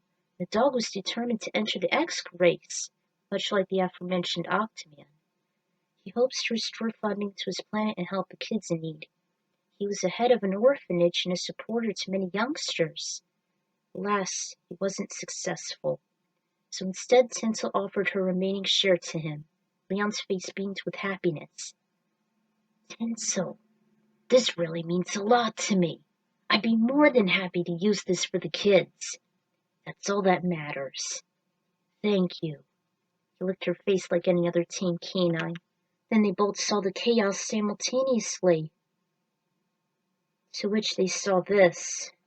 Black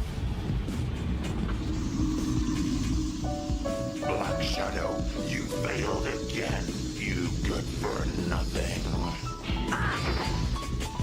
Forgive me, Lord Death! Just who are you? I am Deathborn, the Grand Prix champion of the underworld. Why don't you and I race each other tomorrow? Surely, as champion, you have to accept.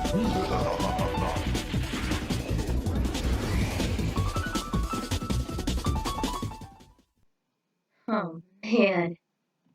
That was surely intense, but I wish it wasn't so cheesy. Anyway. The champion of the underworld? This sounds even worse than Merrick from the Shadow Realm. I don't think Falcon would ever have a chance.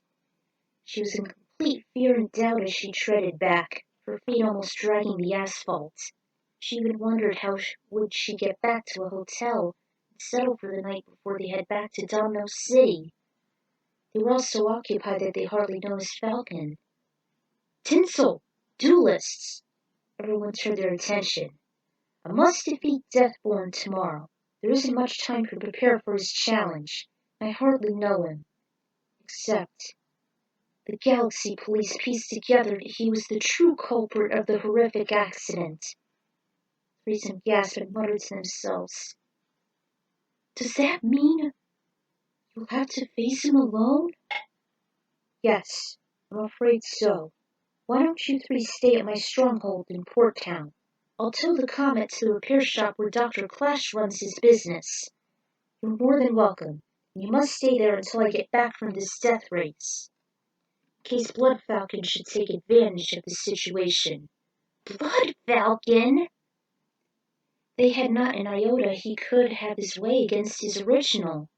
Then again, it's possible since he was the one who defeated his master and forced him into oblivion. Even with the visor, they could tell Falcon was emanating some seriousness as he made them promise to obey him, never question him later.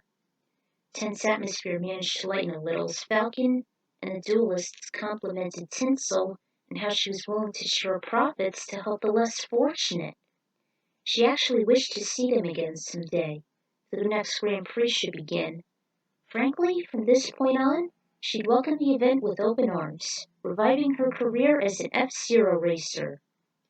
That night, Falcon led his followers inside the fortress Tinsel saw earlier. There was a door etched with a silvery bird of prey on the titanium that was almost built like his own bomb shelter. Scanner read over the bounty hunter's face and allowed entry. Came across another door in which he entered a code on the control pad to the left. Finally, he urged the trio inside. The chamber with white walls was a bit blinding for their eyes. When they readjusted, they saw a room filled with a colossal motherboard, a ledge in the center that had a spaceship. It was covered in goldenrod, its wings were dirty green, nose was flat. Falcon described it as the Falcon flare, which was used in space via remote control to track down bounties across the universe. He also summarized his home as a safe haven from his enemies. He also rushes back after collecting his winnings. Voices ricocheted off the spacious area. Bounty hunters said there were also some islands he practiced on during his free time to keep him up to speed before the next race. He'd been doing this since the 7-year suspension began. The trio couldn't put their stunned expressions into words, nor could they think that Falcon was willing to show them his private turf personally. Nonetheless, they were all worried about Falcon's fate the next day, and everyone had a rough night's sleep. Captain, most of all, with his insomnia. They were all in a dark room that was enamored with heavy air pressure, and within comfortable, warm sleeping bags, their bodies were floating round in. Their minds were all over the place, thinking that their newfound friend will be coming back alive. All those techniques were actually introduced in F-Zero-X, and I never saw them till GX because they weren't in the original. I actually started with the original, then Maximum Velocity, and then GX.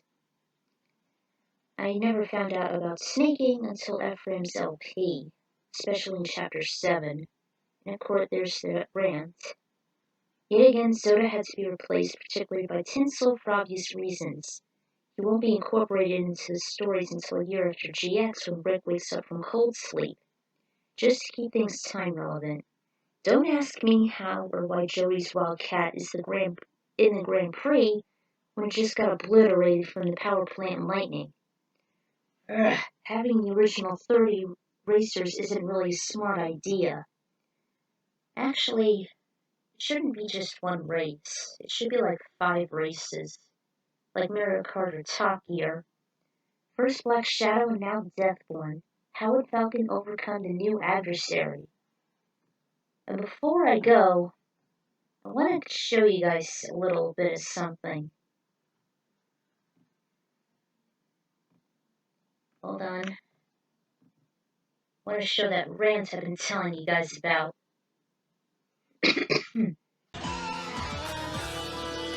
Okay, you know what? That does it. That freaking does it. You know, I need to let something out here, alright? I'm just gonna lay it on you and let it all go. Dear Nintendo, your cock-sucking product has reduced me to a gibbering man-ape whose only resort to dealing with the almighty fucking grief it's bestowed upon me is to scream and hurt myself. Seriously, I am jumping up and down and throwing my shit in handfuls at the fucking television in some impotent primal effort to get the thing to work. I have been sitting here trying to enjoy your product, your game, your contract between developer and consumer that the consumer will enjoy your product, but instead the damn thing's been crawling out of the console and taking warm shits in my gaping mouth. I swear to God you should have just added a little door to the console through which a hand pops out and flips me off. Because I am insulted that your QA or testers or whatever brainless shit stuff 3 genes short of a fucking fact nut signs your games through thoughts that a person with more than a single fucking digit IQ could enjoy Story Mode Chapter 7. Insulted. work with me here. The goal's simple enough. Come in first. Hey, that's fine. It's just like playing the Grand fucking Prix, not a problem. Only deal is your cross-eyed team of tongue-slapping wonderkind decided to give the game every single fucking advantage possible to the game rather than me. How in the fuck does Black Shadow, whose car is the heaviest and lamest piece of shit next to the Crazy Bear, actually it's kind of a lie, but suddenly become so fucking good that he can stand first without using a drop of boost? Huh? Why? You never see this shithead anywhere near the top fucking 20 in a normal race, but oh, this time he's mega cock, the fastest faggot in the world, 1.21 gigabyte. Smarty, let's go back to the fucking future. But it's not just Black Shadow with the magical powers, it's the entire fucking lineup of racers. They're all faster than you and don't require any boost. But I, of course, am still driving some piece of shit hamster-powered jalopy who guzzles its entire energy bar in no less than 4 fucking boosts. Add to this, the entire course just got shitted on by some retarded space tiki volcano god, and you've got a course full of hazards that will drain at least 1/4 of your energy bar just because it can. Whoopee! You say? That's just the challenge, it's not supposed to be that easy! Well, fuck that noise, you lopsided franken-face fuck-furter. Tell me, please, why does the game have to win, huh? What happens when the game wins and I lose? Is there some huge fucking kegger waiting for it when it gets done? Is there money involved? Or perhaps the motives are more sinister? Maybe the game's family is being held hostage by another game, and that game has its cock in F-Zero's wife mouth, and he's holding a cell phone up to her, and F-Zero can hear her pain, moan, and cries for help. And the asshole game then says, "You beat that cock-sucking human or I'll blow your brains out." I can understand that. I can be sympathetic. It's not any fun if I can't win, you faggots. I want to move on. I want to unlock whatever piece of shit clown car you have hidden away from me so I can start racing and get pissed off with that too. When your game prevents me from fully enjoying the product I have bought, you have failed in your fucking mission to deliver a game. You lose! You break the contract. You contract the game and fucking die!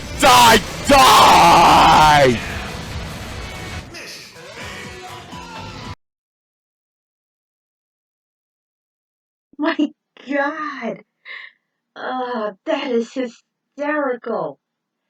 I always loved that moment from FM225's LP. Not only is it hysterical, it's relatable. Because of how frustrating that Lap 7 is. Luckily, it didn't happen to Falcon last chapter. Instead, Blood Falcon and Black Shadow were defeated, and Tinsel actually won second again while Falcon took the golden position and won the championship belt. And Yami actually warned them of Deathborn's presence, who was the champion of the underworld. They figured it's even more threatening than Black Shadow or anyone from the Shadow Realm. So, hopefully the internet won't fuck up as much. And let's get to the next chapter, shall we?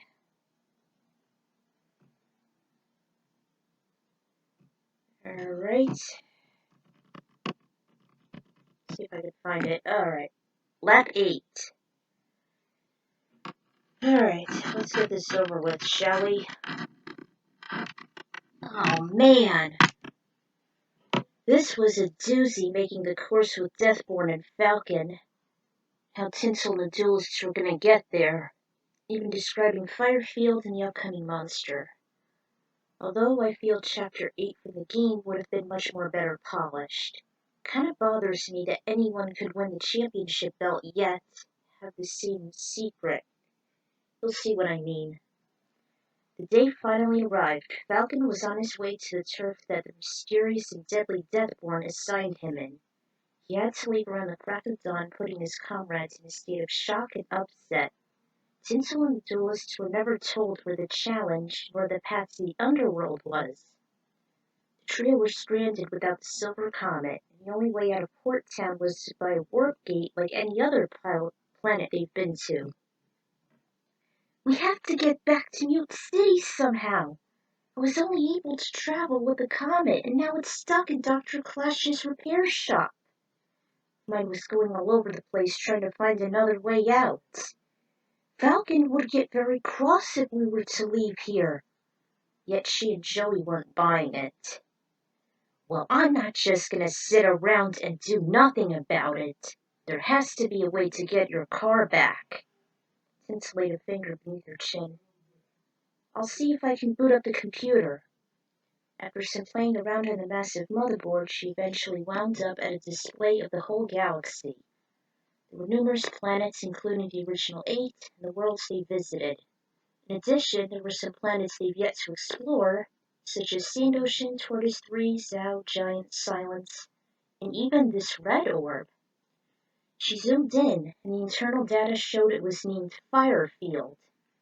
She and the card duelers were astounded as they recalled the bounty hunter's description of the place. They figured it was the perfect representation of hell itself, perhaps where Deathborn was biding his time. They also saw a blinking speck heading toward it. Is that the Blue Falcon? I guess so. That's where we'll go. Are you serious, Joey? I'm positive, Yug. Falcon's gonna have a dance with Deathborn there. I know it. I say that if he loses against him, we'll get involved too. But won't we die trying? Of course, but I'm not backing down. We've dealt with death on numerous occasions, especially when we dueled against Merrick, or when we rescued Kaiba in the virtual world, or when we got you out of the Millennium Puzzle while Yami was facing the Pyramid of Light. So with the universe at stake, why stop now? Falcon told us to stay here, remember?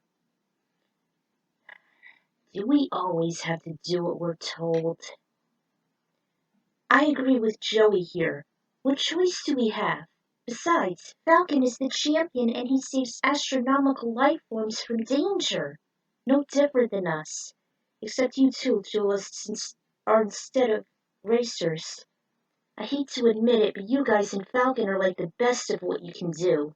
Unchallenged. You're professionals. We just need to find a way back to Earth and go there. She pointed to the crimson planet bleeding with magma like the thickest blood. Falcon may not make it out alive, so it's up to us.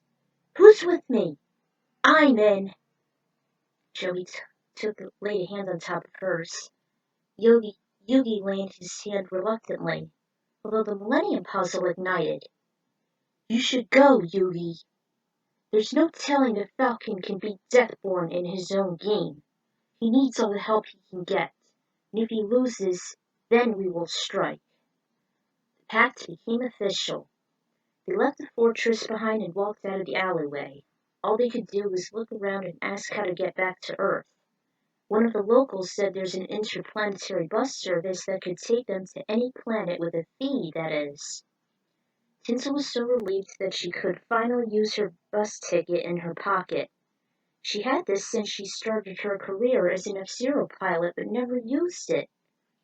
When her license was updated before she headed to Battle City, so was the ticket itself.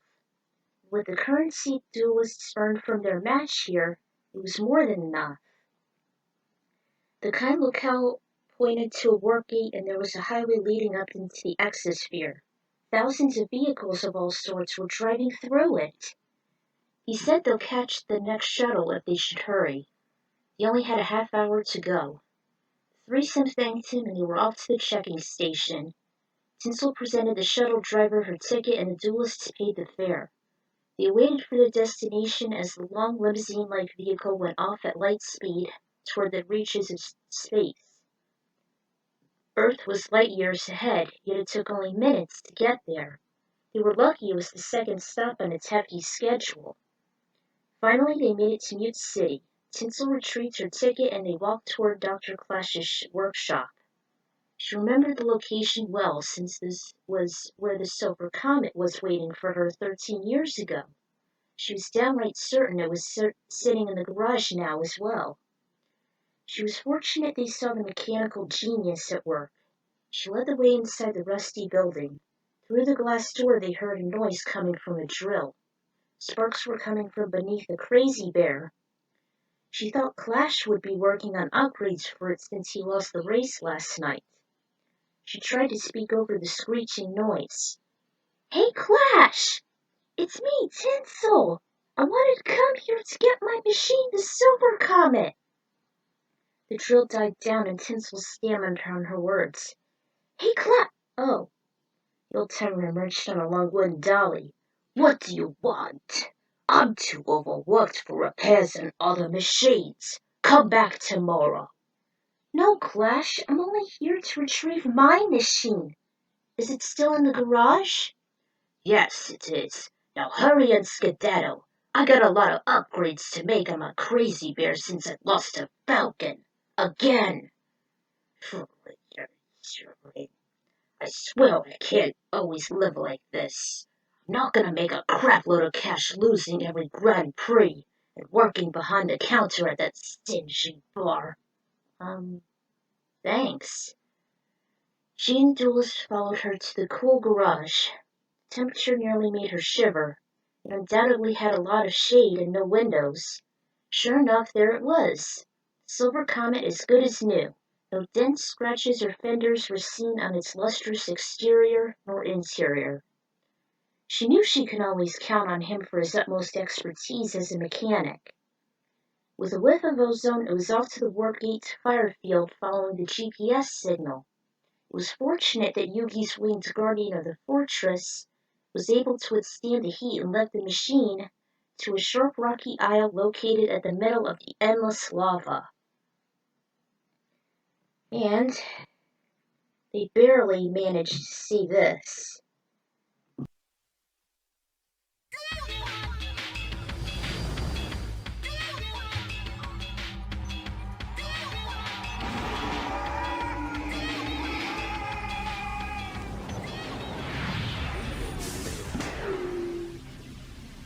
I've been waiting for you. Did you bring the champion's belt? Good.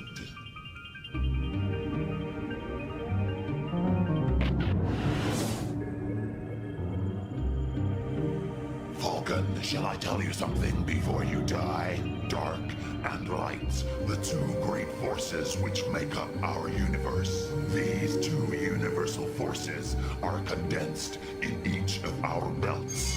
Didn't you know? At the moment when the two forces become one, it is possible to seize that power. Then I can turn this whole galaxy into a pile of ashes in an instant. How I've waited for this moment. The world will fall into total darkness. Not if I can help it. I'll destroy you yet. Let's go! God damn! Deathborn is one intimidating villain. I only wish he was like that in GP Legend. A little spoiler alert. Black Shadow was actually the main culprit. Anyway, where was I at? Oh. On the runway, the race began like normal. Somehow Deathborn obtained similar ideas to start a race, like the F-Zero committee did in the overworld. There was a light shower, only it was embers instead of raindrops. Out of sight and out of mind, the trio observed as Falcon cheated death multiple times. They knew he wouldn't last for long, so they did the unthinkable as Yugi volunteered to summon the Blue Eyes White Dragon. A bluish serpent with hints of gray emerged onto the battlefield. It was bipedal and had a pair of arms, large claws and maw, elongated tail and massive wings. It made its signature roar, and they all watched the mayhem unfold. The Blue Falcon and the Dark Schneider were neck to neck, and Falcon performed a side attack. It was completely ineffective, and he did the same. Luckily, there was a speed boost just seconds before. He had to watch his acceleration, though, as there was a sharp right turn. There were also some landmines which were very prominent throughout the course. Thankfully, there was a pit area that met the clashing duo. After a few tricky curves, they met more mines and a second pit area, yet the Schneider was actually taking the lead. orange steam at the lagging Falcon, which meant there was lava ahead. The pulls were quick as they went under the machine, but it was not painless, as its energy was drained by a quarter, putting him in even more danger. There was a left turn which he drifted from, then a sharp wider curve to the right. He hardly crashed into the wall, and yet Deathborn was still ahead. Another pit area, albeit shorter, met him. Then there was another minefield before a hairpin left turn. After one last rainbow strip that was shorter than the rest, there was the finish line. By the second lap, Falcon used his booster to catch up to the monster, who was still miles away. He had a bad feeling that he might not win his life-threatening competition after all. His sudden desperation caused him to get a little careless as he bounced along the course and hit more obstacles. At least the several pit areas gave him a fair challenge. Yugi drew out 2 more cards of the same creature, and with their combined presence, the 3 submerged into a ginormous serpent with 3 heads. It was known as the Blue Eyes Ultimate Dragon, standing by for an attack. The captain kept on snaking until he saw the Schneider by the 3rd restoration point. He tried to do everything to slow him down, from side to spin attacks. And Deathborn masterfully dodged the onslaughts as if he was just a pesky little gnat. With a few well-timed boosts, Falcon managed to get ahead of him. He wasn't entirely safe as he felt the heat on his crosshairs while Deathborn was speeding up as insanely fast as humanly possible. They kept trading leads off of each other. They kept on their aggressive duel as they tried to swipe the other driver. At times he was very low on health, causing his stress level to skyrocket with death literally on his tail. At the final lap, Falcon gave everything that the man and machine could handle, and then some, as did Deathborn and the Dark Schneider. It was finally time for the light creature to reveal its most powerful form that could even rival the Egyptian gods. Yugimoto saw this when Kaiba and Yami were dealing with the Pyramid of Light. He made a sacrifice as he dismissed the potent monster, but it wasn't gone. The aura shaped itself from the 3-headed mythical creature to another that took its place. The body shimmered like crystal. Even its maw was as bright as day could be. It was the holy final form of the dual monster, the blue-eyed shining dragon. It sneered as it awaited its command to wreck the satanic Schneider to pieces. It barely missed Falcon as he did a spin attack, and Falcon's attempt was futile to say the least. He accelerated past Deathborn, hit a wall which gave the enemy the advantage, then boosted like a crazed mental patient. His stamina was at the critical level as he kept on usurping it. He ran over the smallest pit area in the circuit, and the shining dragon was rearing its head back, building energy for his next move. Then, with Grace by his side, Falcon actually crossed the goal first. Through his agony and frustration, Deathborn shouted over clenched teeth.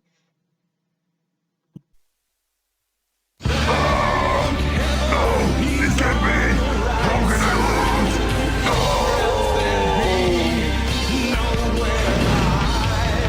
Captain Falcon will always be found, hot on the trail, tracking roads down. Give it up, Captain. The evil forces will never get their hands on this belt. I'll keep winning. God damn, that was an epic moment. I really love this. Very epic. Although the song is a little cheesy, but it suits that moment well. Alright, so where were we? He raised his arms to the heavens. He hardly knew Tinsel and the duelists were cheering for him as they ran up to him. He wasn't the least bit miffed from the fact they blatantly disobeyed him. He didn't even notice the commotion as they used their special weapon as a desperate effort to help him vanquish Deathborn for good. Together, the quartet made the journey back to Port Town with Falcon leading the way. They wholeheartedly discussed the breathtaking, soul-shifting showdown while they headed home. Phew, glad that's out of the way. One more chapter. I should thank Siontex for the input on adding Firefield as the whereabouts for the setting of the chapter. He said himself that the story to GX was crap. He actually thought the scenarios from the anime were better, as it wasn't just focused on just one particular character. I can't agree more. After all, I heard from the LP that the coding for this area was labeled as Firefield. Also, I believe the original theme for Falcon will play here. As for the idea with the blue-eyed shining dragon, let me just say that even though I despise Kaiba, I love all forms of blue eyes. From its simple form, the white dragon, to the merger with 3 of them as the ultimate dragon, and lastly, its magnum opus, the shining dragon. When I got to the 8th chapter by sheer luck, I came across the Yu-Gi-Oh movie in theaters, and I happened to have the Shining Dragon card. I thought it was one of the best magnificent monsters I've ever seen since the mighty emergence of the Supreme Dragon Master Knight. Again, from the filler. Its Shining Nova was no exception, even though I hadn't used it since Falcon won over Deathborn by a hair. Unfortunately, like everything else, I had to give it up. Lousy growing pains. Only one more lap to complete, although I strongly concur that this chapter alone should have been the end of it. But no, the developers had to throw in a curveball. Hopefully I'll get this over with as quickly and painlessly as possible. Why did they have to do this? I don't even know if it was either Nintendo's or Sega's idea. So, next time would be the true finale. See you guys then. And before I go, I should actually show you my favorite duel monster. Actually, I lost it. I'll show it to you guys like some other time, I guess. Till then, this is the Ecron Rider signing out.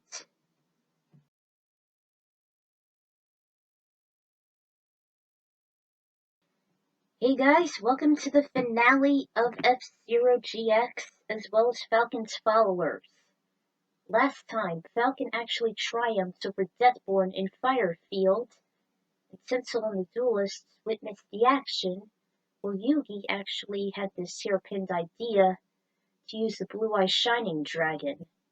She was about to use her supernova, but never made a mark on it. Deathborn actually fell off the course because he lost to Falcon. So, with the Ultimate Championship belt in hand, they headed back to Port Town and hanged out in his fortress one last time. What will they find? Well, let's find out, shall we? Alright, the final lap. Finally, the last chapter is up. Again, like many other F-Zero projects, I can't thank my collaborators enough for this. Although this isn't as deep as ending a level, they really helped me through whenever I reached a roadblock, especially on the previous lap. This one, however, isn't really as thrilling. It's very anticlimactic. I should also give out a warning that this chapter could contain massive spoilers to the GX game. You still want to read on, be my guest. Let's end this fic once and for all, and hope for a more well-developed story the series should progress. Alright, Tinsel, Falcon, and the Duelists have arrived safely to his fortress in Port Town. They were relieved that Blood Falcon hasn't made a move on them yet. The trio could have sworn that he made no access to the stronghold, but he assured them he had increased some of the safety protocols on it. He'd never allow anyone inside nor reveal the location, except for the threesome as long as they promised to keep the secrets to themselves. Still, Tinsel was very anxious about the captain's welfare. She kept on saying to him that he needs allies to watch his back, as he can't possibly defend himself and other racers from potential harm, even if it was from his own rivals. One person simply couldn't hold his own forever in the face of adversity. The team wanted to make some contacts with him in case he'll be too busy while going away searching for bounty, or preparing for the next F-Zero competition, or just helping out someone in need. Although she was reluctant since she had a strong feeling he was pretty much a loner.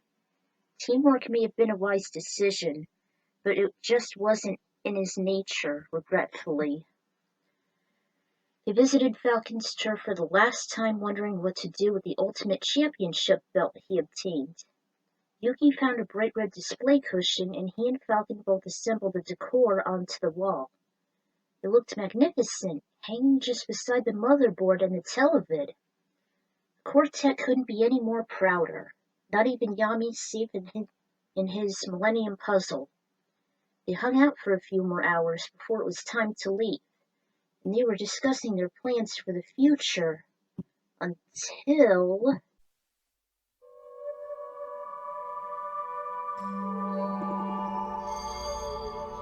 Falcon.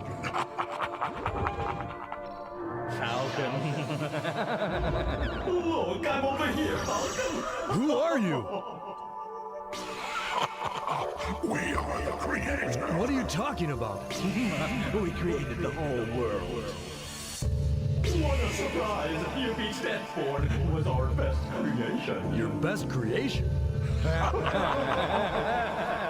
So, it was you who set up everything. But why? To tell you the truth, there are no universal forces. What?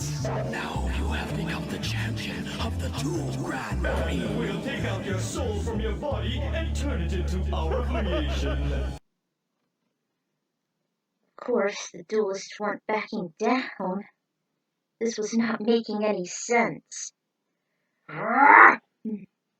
You're all talk, but you can't walk the walk. Right, Red Eyes? He drew it from his deck. We'll defend him to the very end, won't we, Dark Magician? We may not be as good as Falcon, but we can protect him in conjunction with my blue-eyes white dragon. She borrowed it from Yugi. You don't stand a chance. His soul belongs to us, and we'll be able to take yours with us when he loses. Then, as the scenery changed to a psychedelic background, the trio was dragged down inside their own corresponding cards, leaving their monsters inactive and hapless. They each materialized in an encased area. There was a huge window in the front looking out at the bewildered bounty hunter. It was very claustrophobic. They kept bashing the wall, but to no avail. It was enough noise for Falcon to hear their desperate cries for help. He also witnessed this. Are you ready? Come off it. You think you can beat me? No way!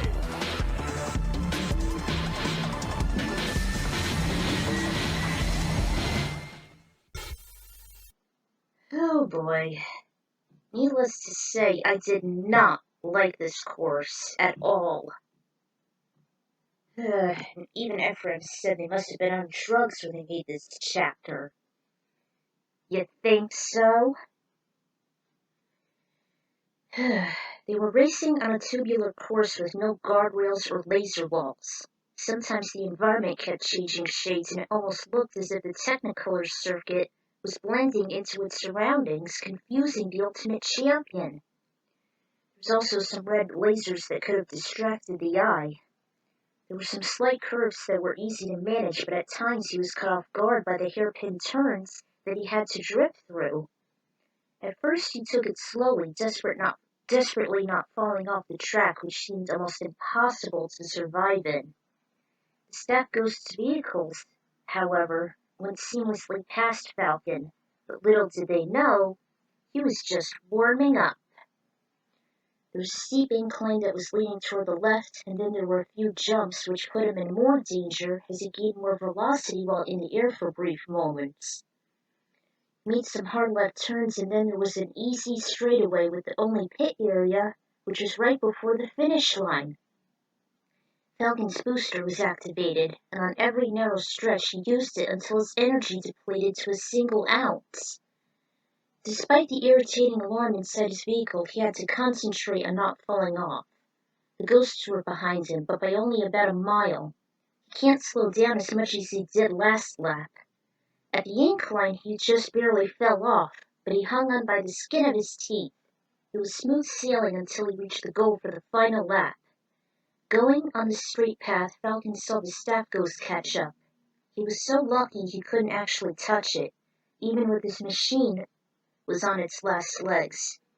He boosted like a damn madman trying to keep his lead. This was literally not only his own soul on the line, but also his friends' lives as well. By sheer iota of luck by his side, the long nose of his blue Falcon reached the finish line, beating the staff ghost's creation just by an easy hair. And he managed to see this.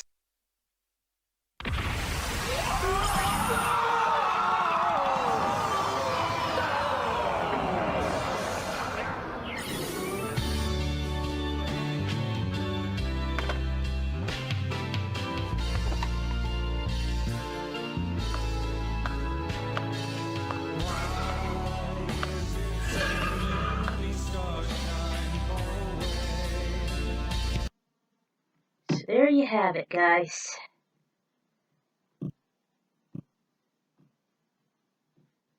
Alright, the duelists were finally free. It looked as if it was actually shining with heaven's light. Then Falcon was back inside his fortress. It almost looked as if he'd just been through a surreal nightmare, since his craft never moved from its perch. Neither did the Ultimate Championship belt. He immediately got out and looked down at the cards sprawled on the floor. Then, as soon as he was about to pick one up, they brightened.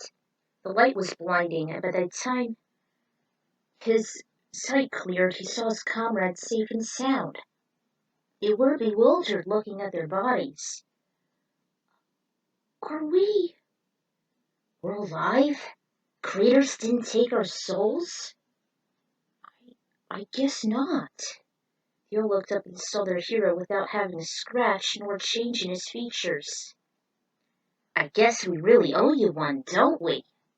They thought they'd never get out and see the light of day again. Yet there they were, and Falcon was his normal self.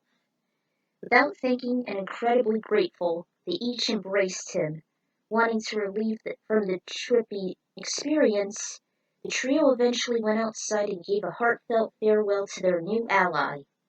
He gave them permission to visit his fortress any time as long as he's there, and if they kept their promise. As soon as they were exposed to the fresh air, Joey took a deep sigh. Oh, finally, we're done. Hey, it wasn't too bad. It could have been far, far worse. But yeah, now that it's just the three of us, we can actually relax for a while. We deserve a break from all this mess. They couldn't agree more. They headed to the Silver Comet and drove off for their next adventure.